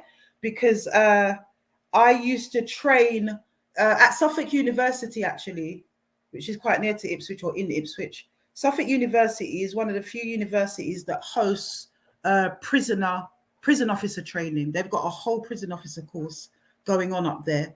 And I was tasked with presenting and facilitating training around conflict management and stuff like that for these prison officers up at Suffolk University. Beautiful town. So yeah, that's how I know Suffolk. I do understand our community and how it spread out after Windrush. And as I said, there's a very small black community, historic black community, Windrush community up in Ipswich. But that's pretty much it. Not from London, not from ends, doesn't understand the issues. Go sit down, that's your fiddle. Sit down with your rum buckle, that's your fiddle. You understand what I'm saying? Don't come on there and try and bright up yourself around big people. I'm a big woman, bigger than you, older than you. Do you understand? Show some respect, and show some respect for our sisters that have suffered in these ends. That's what you need to do. And stop projecting your trauma because you were bullied at school by a set of black girls that were probably jealous of your hair. Do you know what I'm saying? Don't come project that round here, because we are very comfortable in our black nappiness round here. Nobody cares about your mixed raceness. Stop driving that white supremacist narrative and trying to separate the black community. Because there was a time when you wouldn't have called yourself mixed race. There was a time when you just was black. So I'm not subscribing to this, and I think people need to stop it. Especially the youngers, you know, they're really driving this narrative about lighties and whatever. Do you understand? It's ridiculous. It's ridiculous. You're black. You might have had a little bit of a position on the plantation, but if you cross the line in the house in your nice clothes, you're going to get dashed out in the field with the rest of us. So I don't know what this mixed race thing is. I mean, I know about that. I wasn't raised like that. I wasn't raised to see my mixed race cousins, which I've got 2, as anything but black. And they actually weren't raised to see themselves by their white mothers as anything but black. So I don't know what your white mama taught you or your black father taught you, but at the end of the day, you're black. Get over it, Kerry. You're not exclusive. You're black. And the white people don't like you as much as racist white people don't like you as much as they don't like me. Apparently, you've got problems with racist neighbors, according to Truths and Rights. How you can come and indict us with the same thing? And for your information, black people can't be racist because we are the recipients of it. Racism is prejudice plus power. It's not somebody putting up a video about red gal. Do your studies. Go back to school and study. Because apparently you've got an aversion to that. And you don't like anybody that has, particularly a black woman, a strong black woman that is willing to front you, Mussington. You're bright and out of order. I'm vexed because of the way I've heard she's treated my sisters. That's what I'm saying. Yeah, come on and talk to me.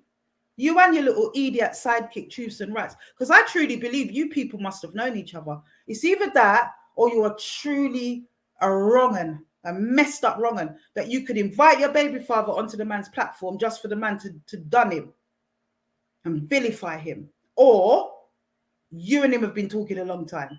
There's no way that he would know that level of detail in your personal life if it wasn't that, really. So I do believe that what's it called? What does Double D call the man? Not Truths and Rights. He calls him lie and wrong.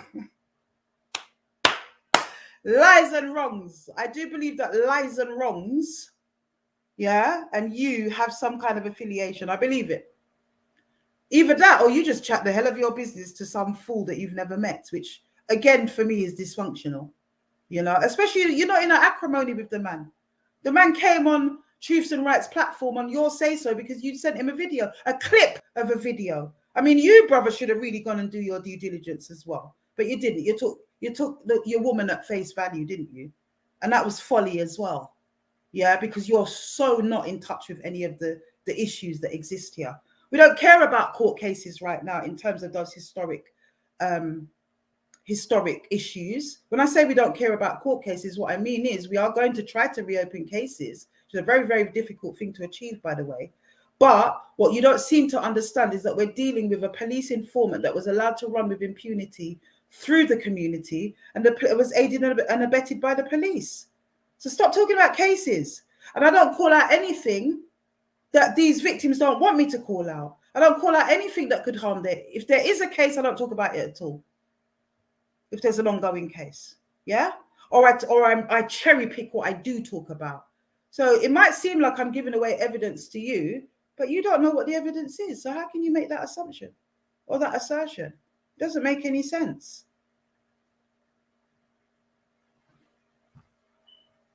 Yeah, you're right. You're right, Fiona. Fiona 187 says, and this is why I said I never had to defend the nonsense that day. Kiss my teeth. She needs help, healing and simple. She needs help and healing, simple. And Afua is more than capable of dealing with the one, Kerry. Yeah, she does need help. And you know, there's a level of compassion there if she wants it, but don't come with your full metal jacket looking war. Not with us. No, don't do that. That's so disingenuous. And as I said, not one time. Tell me, Mussington, because you will watch this. I know you will. And I know Truths and Rights is in there as well because he needs content. So he'll be here. Tell us,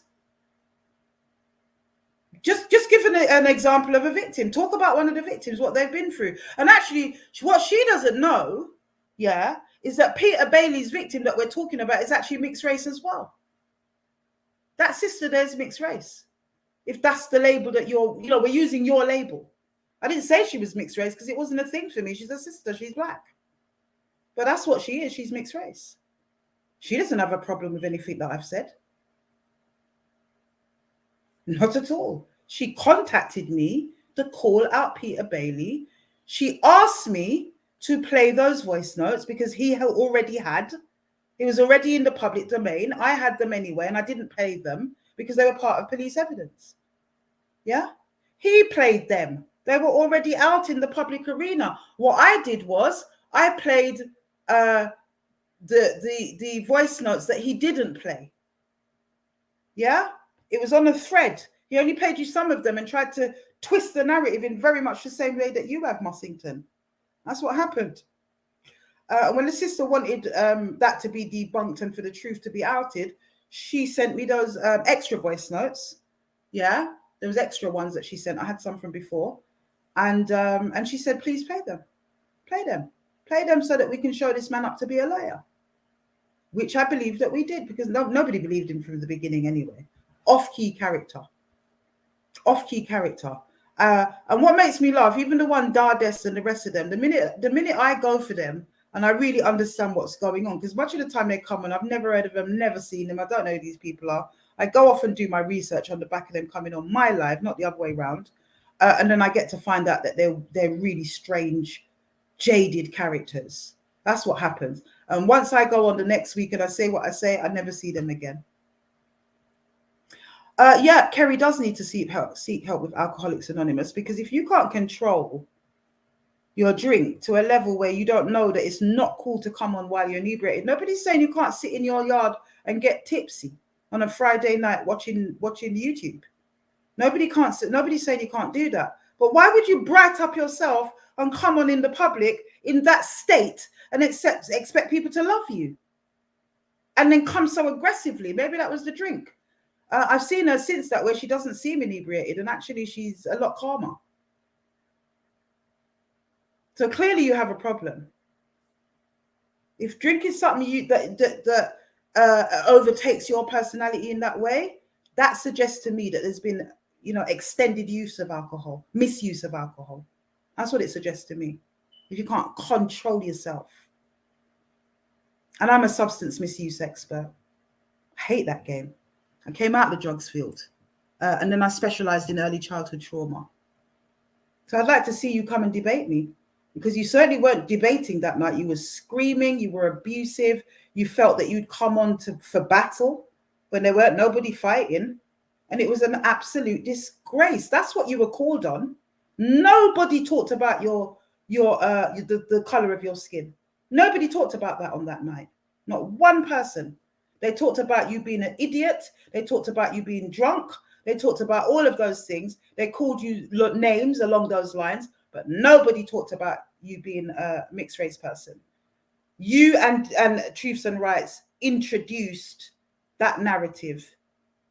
That's what you did. You tried to twist the narrative because you thought that you were being manipulative, but you're not clever enough. You're going to have to wake up very early in the morning, Mussington, yeah, in order to get one over on us. Not on air. My people are too switched on for that. Way too switched on. And I'm told that you're a dangerous character. Everyone says you're dangerous. Huh? Dangerous. So yeah, let's wait for your next move, because you're probably good. As a narcissist, this is their worst nightmare, to be gaslighted in the way that they do to other people. They hate it. And they get very ruthless when that happens. They get very underhanded and very ruthless when they feel that their back's against the wall. So let's give it your best. Let's give it your best. Yeah, sad mess. For real. But anyway, that's what she's been on. Like I said, she bites the hands that feeds her. She bites the people that have been there for her, that have been supportive in her corner, switches on them and calls them racist. Can you believe that? Can you believe that, with your ill self, and you want to come on here? Go sit down. Go sit down. Honestly. But yes, my brothers and sisters, it doesn't seem as if anyone's coming on. It looks like Ronnie doesn't know how to connect his mic and stuff. It is a bit hard though. I think I should email StreamYard and get them to make it a little bit more user-friendly, because it is a little bit hard. I've never kind of been in, like, coming in the waiting room, but I'm told, it's been described to me that once you click the link, it takes you away from the live and the chats. You're sort of in this sort of no man's land. And it's at that point that you have to kind of physically connect your mic and your camera. I don't know how you do that. I don't know if anybody can put suggestions in the comments who's been on and spoke before. But yeah.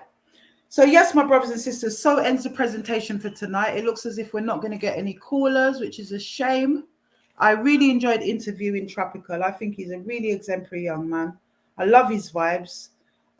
Even the fact that he was on the school run, Aww. Nice brother. Nice little young man. kind of young man that you wouldn't mind being with your daughter, you know? So let's support him. Actually, I'm going to put out the link one more time. I want to hear from one of you, man. Come on, don't do me like this, my people. Try jump on.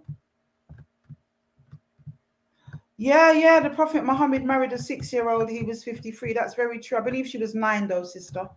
I do believe she was 9 years old. Not that that makes a difference. Or brother who said that. But, you know, the Muslims would defend and say that she was betrothed to him. And, you know, that she had to grow up and become 16 or whatever before they actually got married, properly married and had sex. I still think it's a bit weird, a 9-year-old being betrothed to a 53-year-old man. Because by the time she got to 10 years after that, he would have been 63 and she would have been 19. I think that's pretty gross. They got a thing in Jamaica named Oilseed. Don't produce the best babies. Do you know what I mean? I would be absolutely horrified if my 19-year-old dragged in a 63-year-old lung-torn man. I would not be having a bar of it. And I don't subscribe to what the British law sees as the age of consent. I think it's far too young. How are you going to put sexual responsibility on our sons and daughters, at the age of 16 when they're slap bang in the middle of their GCSEs and they should be focusing? You're telling them it's okay to have sex. You know? You're telling them it's okay to have sex. Not good. So, and I also think, you know, this thing about 16, oh, well, you know, I wait till she's legal. I wait till she's legal and then I'll have sex with her. This is the big, nasty middle-aged man. I'll wait till she's 16, then nobody can't say nothing to me. I can marry her, I can have sex with her, and I cannot be arrested. Well, in the court of moral opinion, you can, because there's no way. And the thing is, she was 15 yesterday, but you're going to wait till her 16th birthday to have sex with her. She was 15 years old, 24 hours before that. You understand, my brothers and sisters, the point I'm trying to make? It's too young. I don't want no big man with my 16-year-old daughter. I've made that very clear, and it never happened. You know, I've got 3 daughters, 1 son. And my son doesn't trouble little girls. In fact, he likes older women. But not much older, though. He's not weird. Just like he prefers women that are a couple of years, 3 years older than him or whatever, because he can't take the immaturity thing. You know? But it's a madness. It's a madness. I personally, some might say it's extreme, but I think if we practiced it as a society, we wouldn't have as many problems. I personally don't think that the age of consent should be anything less than 21 years old. Because as I say, they're young people, they're going through university, they're doing their thing. The very last thing that they need, if you see, a lot of it causes problems. Sometimes, you know, they're able to kind of emotionally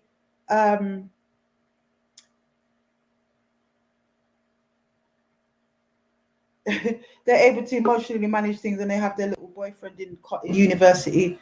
We've got somebody coming on. Thank you. They're able to emotionally manage things, and they have their little boyfriend in university. You might have to mute your other devices. Coming on. Thank you. They're able to emotionally manage things, and they have their little boyfriend in university. Mute your other devices. Coming on. Thank you. Yeah, we've got a big feedback, Elizabeth, so we might have to mute the other device because I can hear me. I can hear myself. There we go. No, don't mute. Don't mute you, because now we can't hear you, sis. I think you might have 2 devices playing, right? There we go. No, don't mute. Don't mute you, because now we can't hear you, sis. I think you might have 2 devices playing, right? There we go. No, don't mute. Don't mute you, because now we can't hear you, sis. Oh, God. I think you might have 2 devices playing, right? Yeah. There we go. No, don't mute. Don't mute you, because now we can't hear you, sis. Now it seems to be on a loop, sis. Right? Yeah. I don't know how you're going to do this. Don't mute you, because now we can't hear you, sis. Now it seems to be on a loop, sis. Right? Hi, Elizabeth. Don't mute you, because now we can't hear you. That's weird. Oh, I don't know what happened there. That is so weird. I don't know what happened there. But Elizabeth, if you want to come back on and try again, you're welcome to do that, my sister. Very welcome to do that. This has been a weird live for technical hitches and difficulties, and we're going into 2.5 hours now, so going to lock down pretty soon unless Elizabeth manages to get back on. Bless Elizabeth tries to get back on. Double D, you know about these things. What was going on there? Was that two devices being run at the same time or something? It's too funny. All right. If sister can come back on, great. If not, I'm going to bed. Well tired. Well tired. I'm gonna put the link back in the chat, brothers and sisters. Let's see if sister wants to come back on, because I would be interested in speaking to some people tonight. Yeah, absolutely, Desiree. I love the points you make, sis. You always make a good point. When you break it down, 16 and under are way more vulnerable and ill-equipped in being in full control and standing up for themselves. So hence, that's why those evil predators want. That's what those evil predators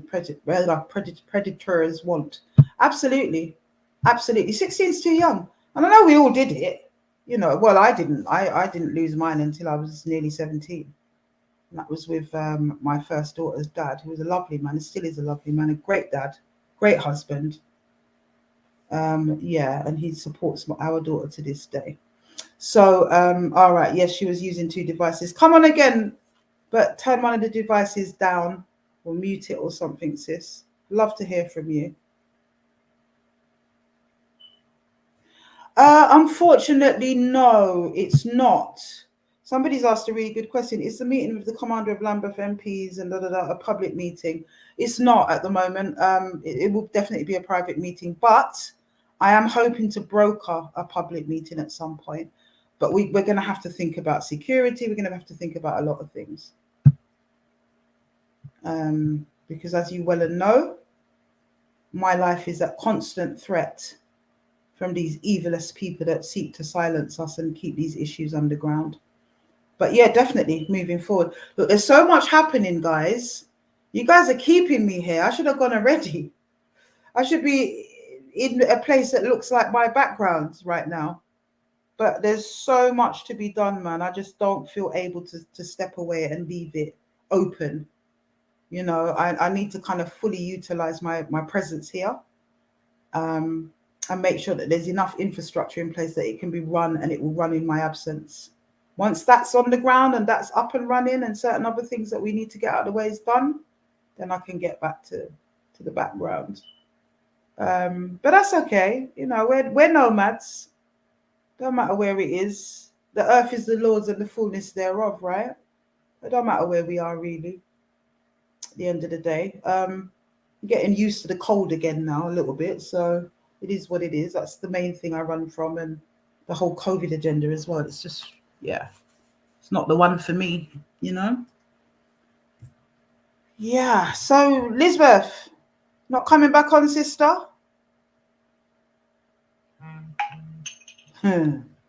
Brother, that never a true word was said. We need to build our own prisons. Adrian Uday, loving it. We need to build our own prisons so as to lock up these nincompoops. I haven't heard that word in ages. I love that word, nincompoop. I just like the word, but it's a very old school word. That is a nincompoop. That's what Truths and Rights is, a total nincompoop. Oh, Ronnie, you wouldn't be the first person this happens to, you know, Ronnie. But poor Ronnie can't come on. We can't add your Ronnie. I wish I could show you like what I'm seeing. I got to kick you out of the studio, Ronnie. Sorry. Can somebody tell Ronnie how to connect his mic, please? Can somebody do that? And Elizabeth, come back on, but mute one of your devices, sis. Not sure what that's about. I hope you weren't trolls trying. You know what? They come on and just do stupidness and come back off. It could be, but I don't know. I'm not saying it is.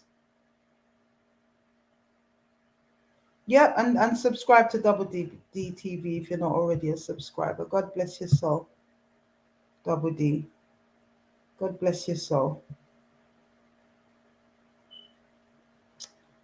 Moderator, I don't know. Is he using his phone? I have no idea. I have absolutely no idea if he's using his phone or a laptop or whatever, but he's not connecting his mic and he's not connecting his cam. And that's the reason why he won't come on. But I've been told that when you come to go on, when you click the link, if you don't know better, you won't know how to put on your camera and your mic. So it might need a bit of a tutorial for some people. I'd probably be the same if I had to come on. I wouldn't know what I'm doing. Yeah, man. All right, brothers and sisters, 2 hours, 31 minutes. Putting out the link one more time. And other than that, if we're not going to come on and have a conversation, because as I said, the presentation is ended for tonight. So we now need to talk about it and chop it up. Then I will gracefully say goodbye to you guys. You can enjoy the rest of your Friday night, what's left of it, actually, about 3 minutes of it. We've been going for nearly 3 hours, brothers and sisters, man. It's been a mad one. Been a mad one. Damn thing. There we go. One more time. Oh, it says Afua, Elizabeth has 2 screens for work and she don't know how to mute it. Okay. Oh, that's unfortunate.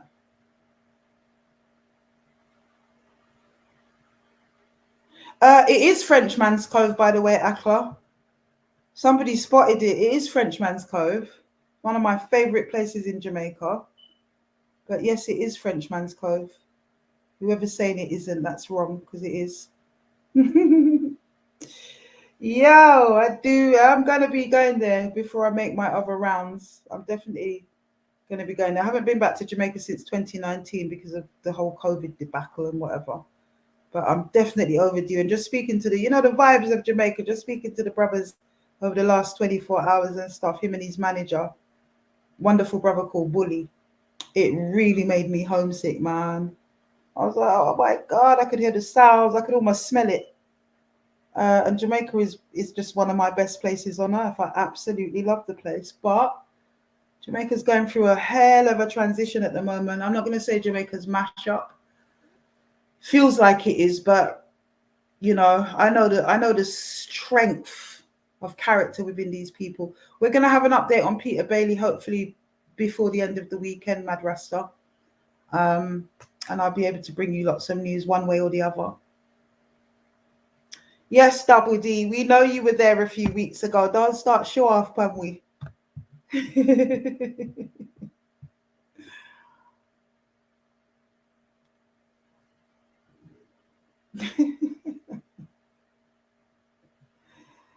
No. It's not the West End. I suppose you could say that it's similar, but it's not the West End in Westmoreland. That's in Negril. This is Frenchman's Cove. But yeah, brothers and sisters, I think everyone's got fed up with the technical difficulties tonight. I'm definitely knackered. I need to just have a bath, kick back, and probably take in EastEnders. Everyone goes, hey, EastEnders, it's the only soap I watch. I'm not into curry and all of this and sitting down. But I guess as an EastEnder, I was 15 when it started. And many of the characters they use their own birthdays in EastEnders. So Ian and Sharon and all these people were the same age as me. And some of the street names, like the Albert and Albert Square, we have one of those in our area. We had a Prince Albert or whatever that pub's called. And we definitely had an Albert Square. So as 15-year-old kids, we were captivated. We wanted to see ourselves in this program. And I've just been a lifelong fan ever since, really. Yeah, I love my EastEnders. I think it's funny.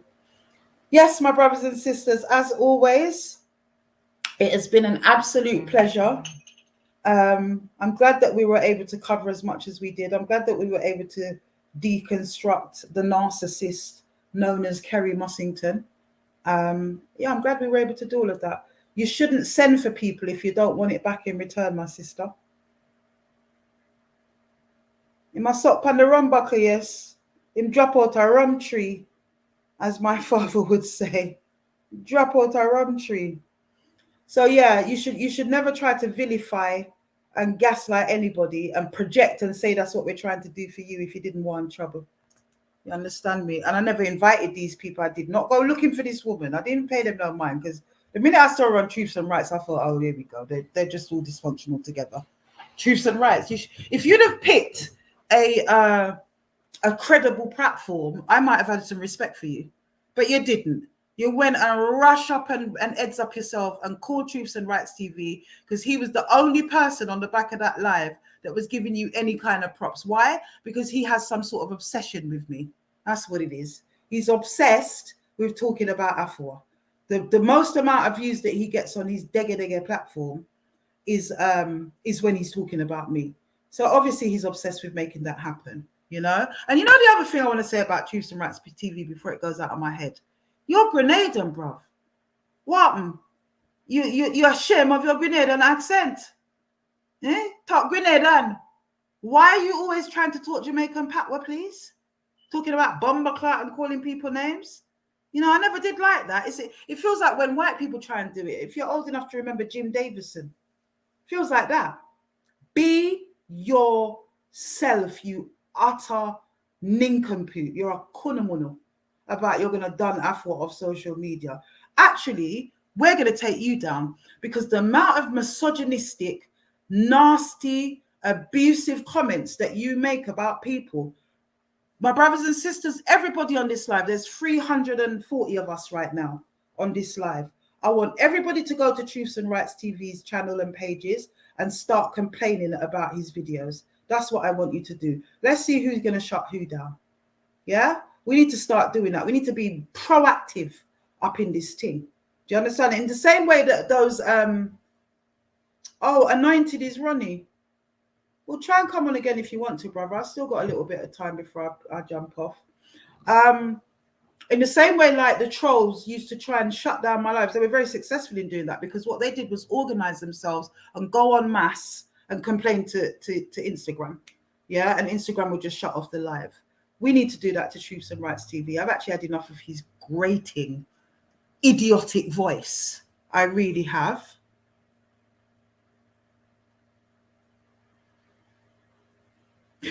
WD say he's from Chuku. I don't know where that is. Don't mix him up with decent Grenadian people. Of course, the Grenadian people are decent. I love Grenadian people. They're straight down the line. That's what I love about them. But this fool, and be calling people gal. Even address Kerry Mussington as the man's gal. That's how dark and illiterate this fool really is. And wants to put himself up as some... I just don't understand. His voice alone, the crap that he talks. The other bone of contention I have with him as well, could you please remove our beautiful, talented brother, why has his name come out of my head? Too Badder, from your intro and your video. I'm sure Too Badder don't know about that, but that's fine, because we know Too Badder, and we're going to make sure that Too Badder knows and does you. That can't be allowed to continue. Too Badder needs to do a copyright strike against you.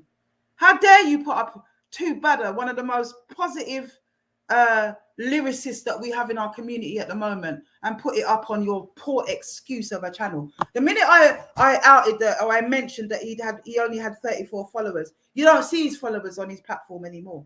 He's hidden his followers because he knows there's only 34. There's probably less now. Yeah? He never opens out his comments. Why don't you open out your comments, idiot? Why don't you open out your comments? And it's only because we're on YouTube why I don't call you what you deserve to be called. Let me tell you that. You think it's you one can cuss bomber clot and them thing there. You're not even Jamaican. Stop it. Ronnie, it's the same thing, babe. Oh, God, poor Ronnie. Ronnie's trying. I really want to talk to Ronnie, you know. Sure. Ronnie, you're not connecting.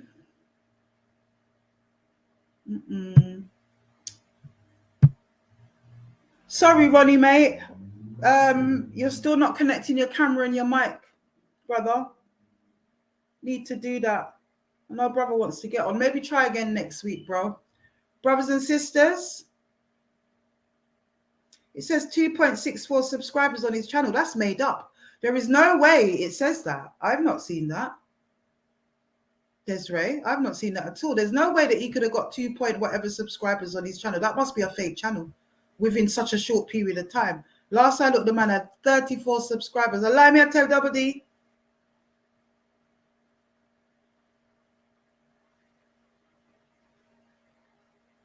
Allow me to tell 34 subscribers. Truth and Rights, you must know. Because I know that you used to joust with him long before he came onto my radar. You know?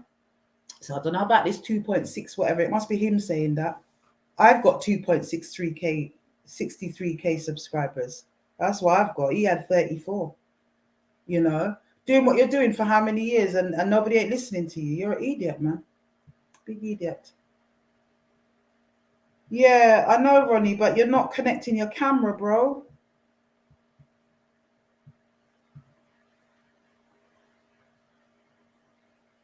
I'm not connecting your camera. I'm sorry, brother. If you can figure out how to do that, then come back on. But other than that, we're going to wrap up 2 hours and 42 minutes. We're nearly at 3 hours. It's been very enjoyable. And yes, my brothers and sisters, we are returning again next week, bigger, better, stronger, and hopefully with a lot more information. We will be calling out a couple of individuals next week as well. It will be my pleasure to call them out. And as I said, there is it's just too many. It's my pleasure to call them out, but at the same time, it really, really breaks my heart that you know, I think to myself, can I have a week where there's nobody to call out? Where maybe we can just have a conversation and kind of bust it the way that we have been today. That would be so nice to be able to do that more often than not. But unfortunately, there's so many of these nasty predators in our community that week upon week, the inbox is just full up with lots of sisters that are in despair. And when they talk about female perpetrators, we do touch on it, but there's no men calling me up trying to expose women. What do you want me to do? You know, those dissenters will say, oh, why don't she talk about, what about the female perpetrators? Well, what about them? We talk about them. I've mentioned them several times on lives between Instagram and here. I mentioned them again tonight when I was talking to Brother Tropica. But where are the brothers asking me to expose them? Because I'm telling you one thing, if they came forward and gave me their stories and come with the power of 3, then yes, of course we'll be doing that. Be happy to do that. I called out Vincent Rat's missus. She's a perpetrator, big style, that one, you know. If she hasn't had sex with young girls herself, she's certainly set up young girls to have sex with her husband. The dirtiness. So at the end of the day, we're not shy about who they are. A perpetrator is a perpetrator is a perpetrator. That's who they are. Unfortunately, the majority of those people are men. That's who's terrorized the women. Yeah? So that's what it is. Brothers and sisters, blessed love. Enjoy the rest of your evening. Enjoy the rest of your weekend. And I wish you every prosperity from this Ethiopian Christmas here, the 7th of January, and for the rest of this calendar year. Until we talk again next time, my brothers and sisters, blessed love. Take care.